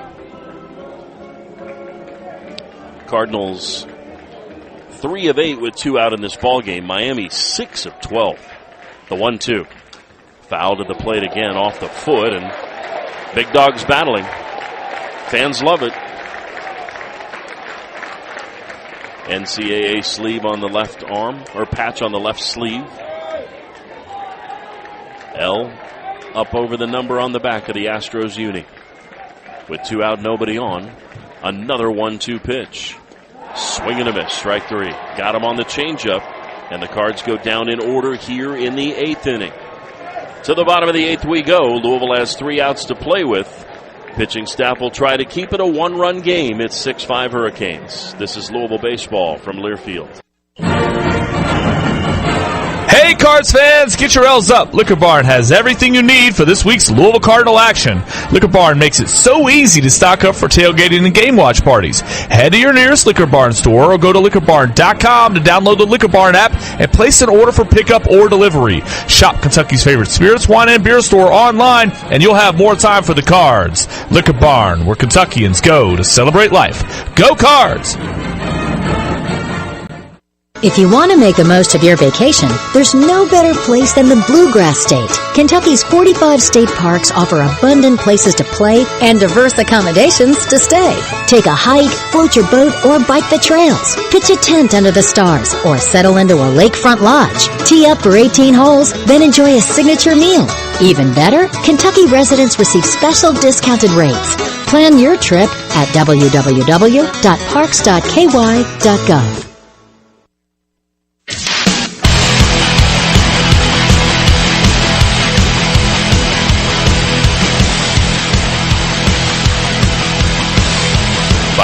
Into the game for Nate Early, who pinch hit. He will play second base in his first postseason action. Ty Stark remains on to pitch. James tuning in. Appreciate that, James. John doing some mowing in Munfordville, Kentucky, getting through the long grass. Steve just got done doing a little fishing. And Steve got the home run from Eddie King Jr. while typing. I think it's time to tweet at me again. We'll wait till the offense gets on the field. Bryce out in Crestwood sinking the TV. Sabrina listening out in L.A. Shout out to little brother Peter Michael.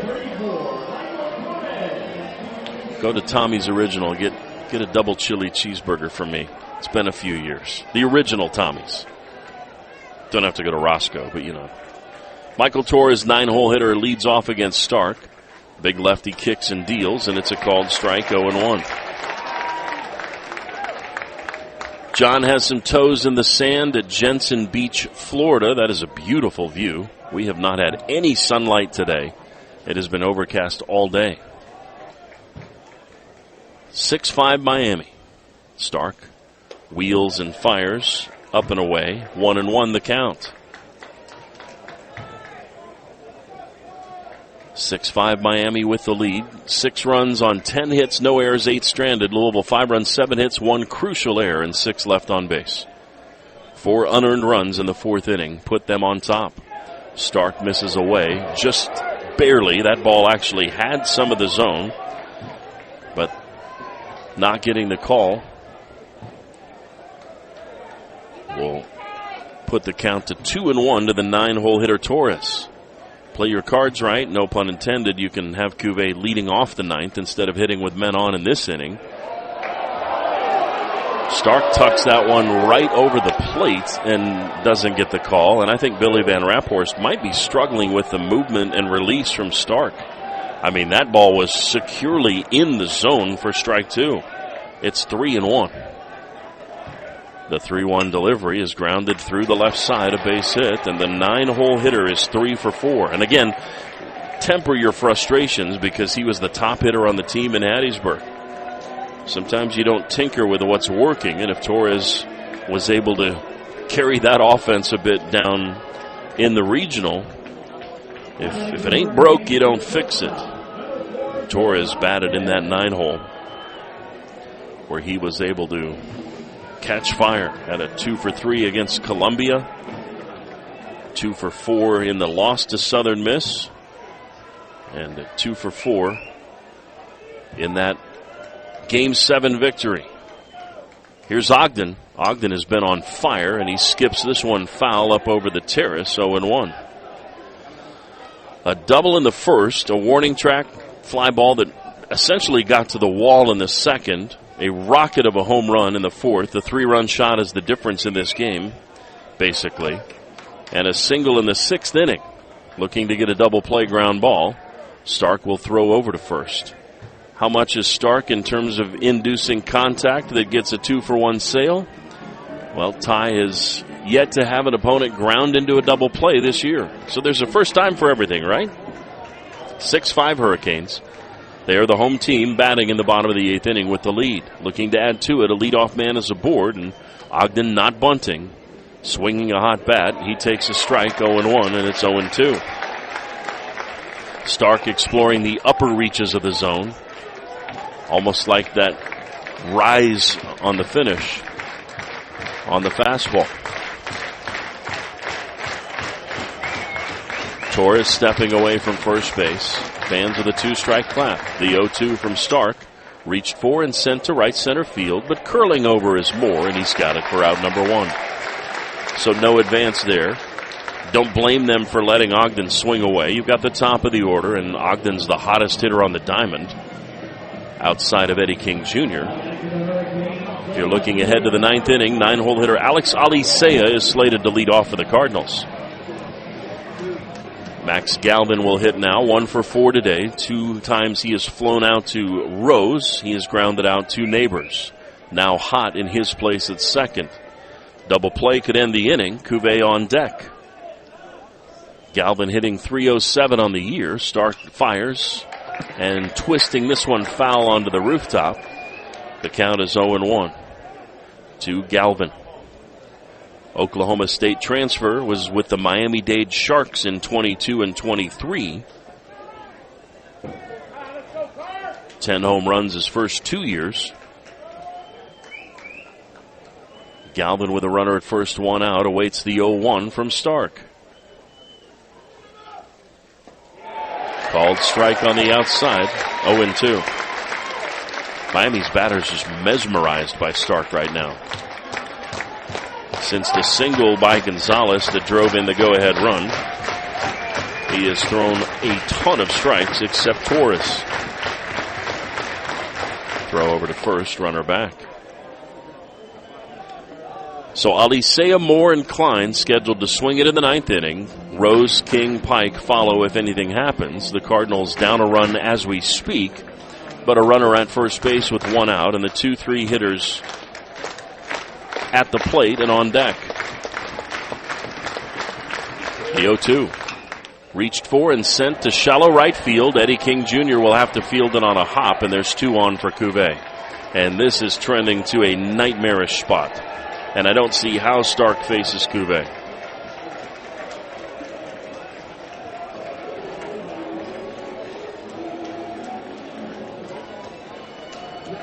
Ty has not thrown a ton of pitches. And I shouldn't say I can't see him facing it, because he has basically reverse splits at times. But a hit by the lefty Torres and a hit by the lefty Galvin kind of swinging that even.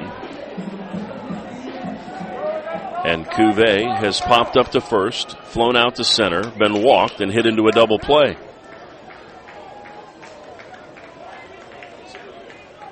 First and second, 1 out. 6-5 the Cards trail it. First offering is up and into Cuvée. It's 1-0. Daniel Cuvée is the guy. 17 home runs and an ACC leading 81 RBI. His slugging percentage is .702. Not up to Eddie's standards, but good nonetheless. And a pick to second base will reset the clock as Hott comes over to gather the throw from Stark. In terms of righty options in the pen, you have Jake Schweitzer. Don't know if you want to go to him just yet. You have to manage like there would be a game tomorrow. But you hope there's not. 1-0 is in the air to left field. Back on it is Rose. He's at the wall. He looks up, and that ball is gone.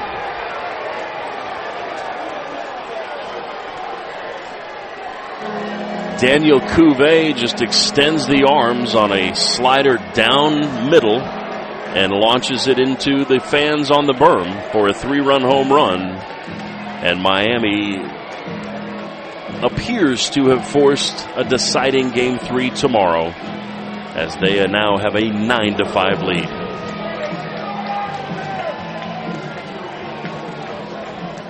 Cuvée hit 2 3-run home runs against the Cards last year in a single game and added another in the conference tournament.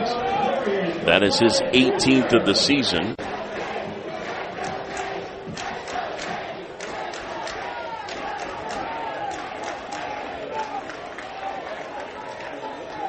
And 3 come to the plate as the first pitch to the subsequent hitter Gonzalez is grounded to Hot. He throws to first, 2 down. It was not a tape measure shot. Rose went back on it and, thinking he had room, ran into the wall. And I think Zion wanted to time a leap to maybe try to rob it, but the warning track here with field turf has a little different composition. And the idea of a warning track, because of its name, is that in the old days in the big leagues, you went from grass to dirt, and by the spikes, you could tell by sound and feel that you were in a different part.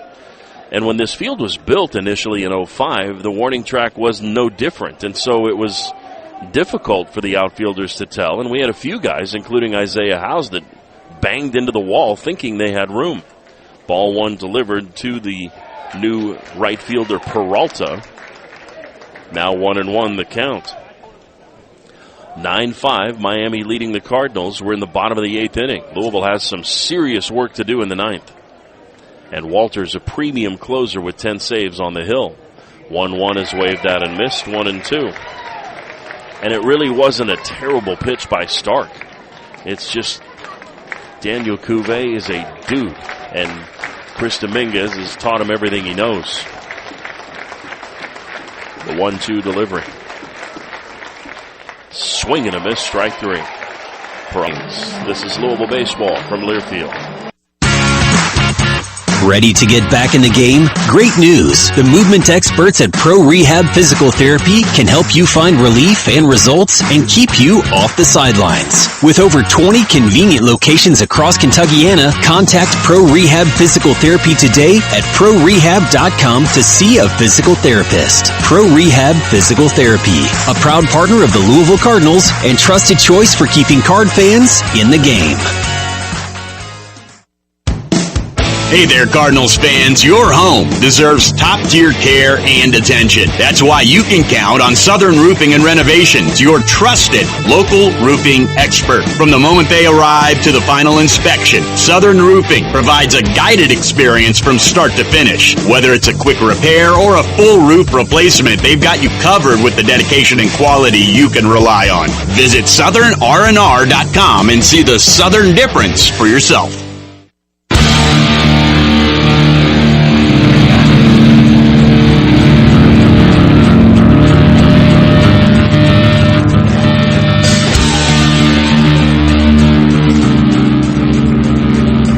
The thief echoes in the yard as the Cards look to rally, down 4 here in the 9th inning. This is not a season ender for the Cards, but it would have been for the Miami Hurricanes as they battle to stay alive. The Cards have come from behind 17 times this year, and they've won 6 games in their last at bat. The big deficit of the season was to St. John's. That was 6 runs, but that was early. Cards down 4-0 to Florida State in the 5th inning. But it's been a resilient team. They were down 8-5 to Moorhead in the 9th back on March 4th. But this is a different kind of arm. First pitch swinging, rope down the right field line. Ali Sayas off to the races. Peralta's up with it. Ali Sayas slides into second with a leadoff double.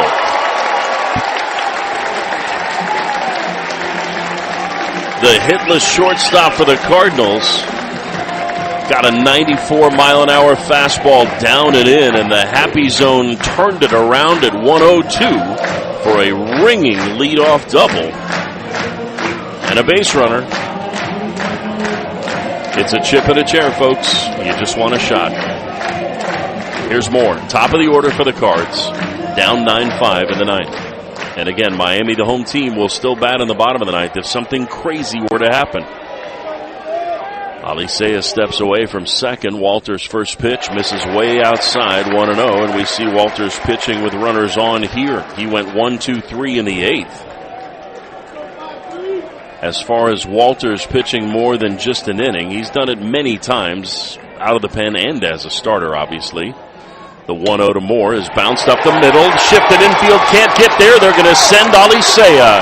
Here he comes, and it's 9-6 on the RBI single by Moore. Hold on.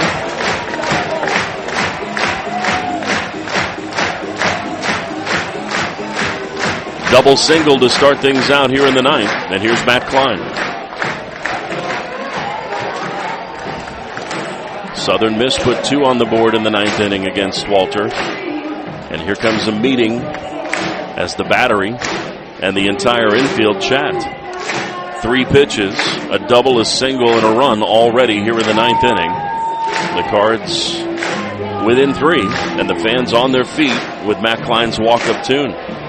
He was hit by a pitch in the first, grounded out to first at 105 miles per hour in the second, was hit by a pitch in the fourth, and then grounded out to second in the seventh.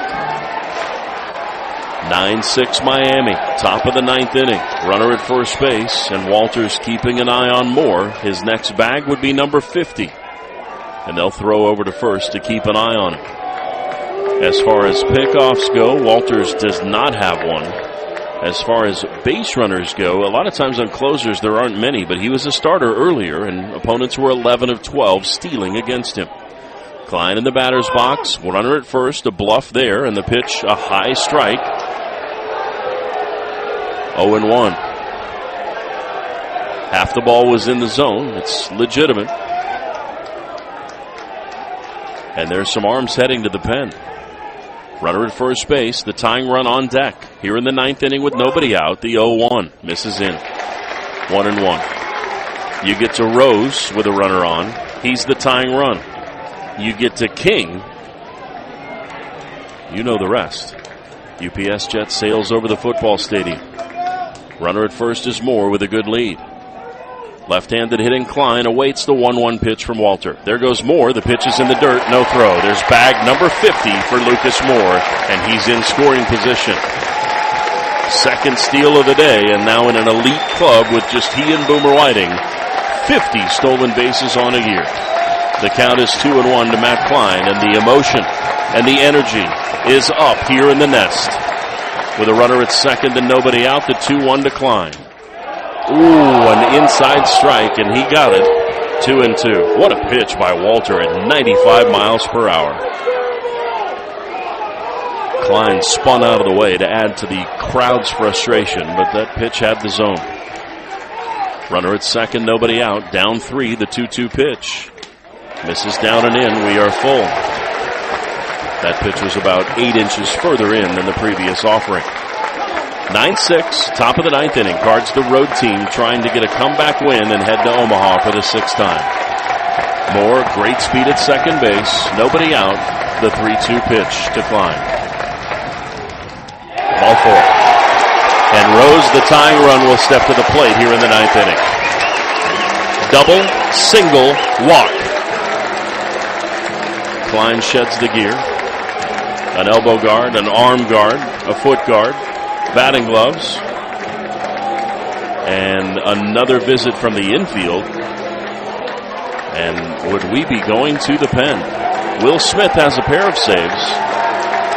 24 appearances is second on the team. He has an ERA of 4.39. Laz Gutierrez, the pitching coach, is the man visiting, though, so this is not an automatic change. Will Smith, the righty, is a 6th year from Coastal Carolina. Can the Cards do the improbable, if not the impossible? Down 4 runs in the ninth inning. That 1-run game would have been an easy tie ball game. But Kube's 18th home run of the year made it a little more challenging as Gutierrez chats with the plate umpire. And that is the 4th visit without a change for Miami. So 2 more visits without a change, not really going to come into play. Zion Rose, a double play in the first, singled home a run in the third, grounded out to second in the fifth, grounded out to third in the seventh. This is everything Zion Rose ever wanted to be in college baseball. A chance to be a hero in the postseason. His team down 3, 2 on base, nobody out in the 9th inning, trying to keep the momentum rolling. Dancing around at second is Moore. The first pitch to Rose misses in. Eddie King Jr. on deck for the Cardinals. 3 for 3 with a pair of home runs today. A hitter's count to start things out with 2 on, nobody out. The 1-0 to Rose. Misses down. 2-0. We're in the 9th inning. The Cards the road team in Game 2 of this Super Regional. They won Game 1 8-1. Moore at second, Klein at first with nobody out. And a 2-0 pitch coming to Zion Rose. Fouled off at the plate, 2-1. Rose got a fastball down in the zone. It was a strike, 95 miles per hour, and he just got a piece of it. A home run would tie the game. A base hit might be more impactful with the momentum and the base runners. The 2-1. Fouled off again. This one straightened out a little more into the dugout, and the count is squared at 2 balls and 2 strikes.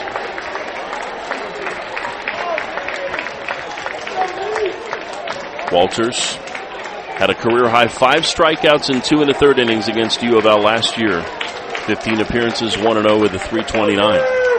2 on, nobody out. The 2-2 to Rose in the air.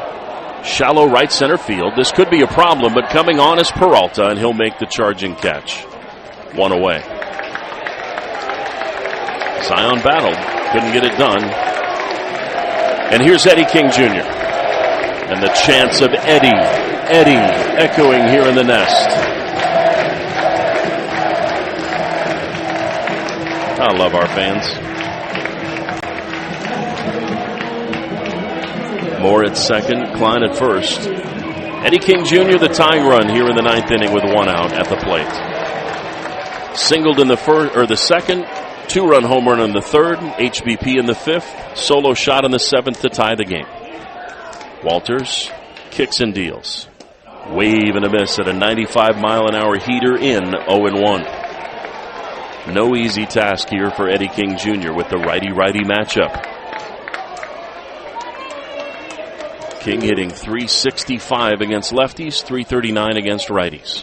The 0-1 misses in. 1-1 the count. They'll appeal to first just to be sure. David Ewell obviously saying he didn't go. Fans on their feet. About 30% of them anyway. Chanting Eddie again.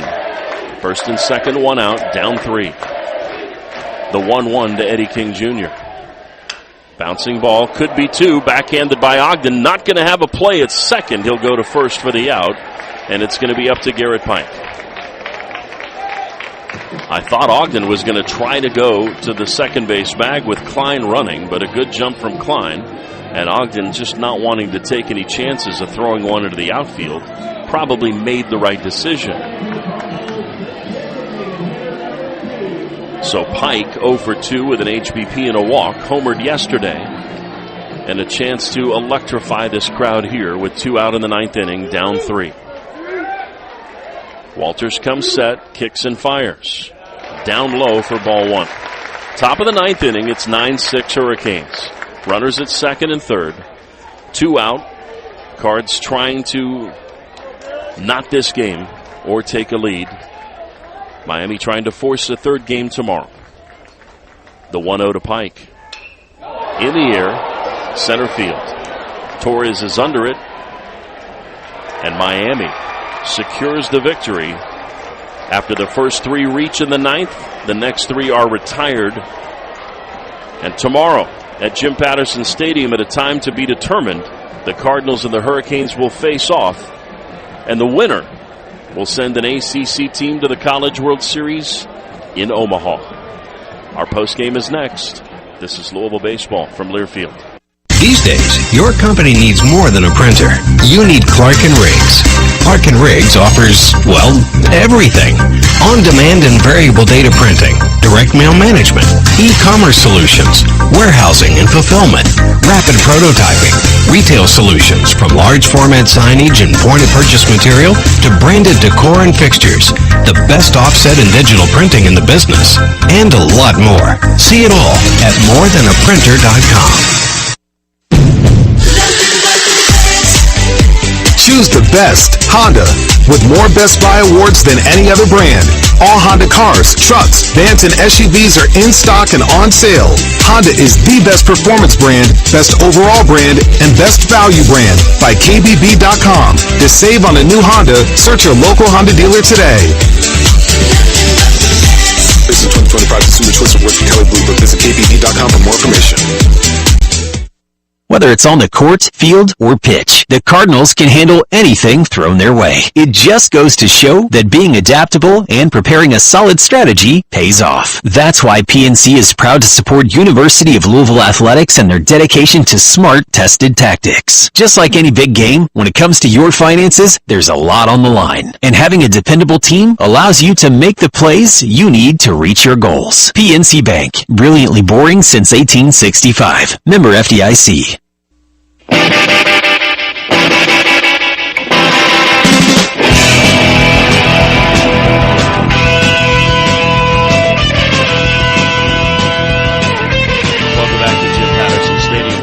Here with you, and for those wondering about start time tomorrow, that will not be determined, as there are 4 scheduled games in the Saturday, Sunday, Monday series. Oh,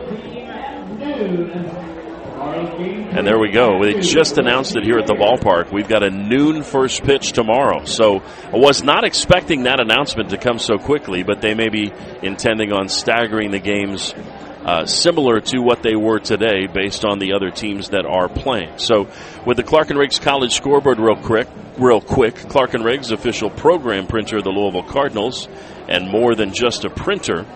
Bottom of the 6th inning in Chapel Hill, Arizona has a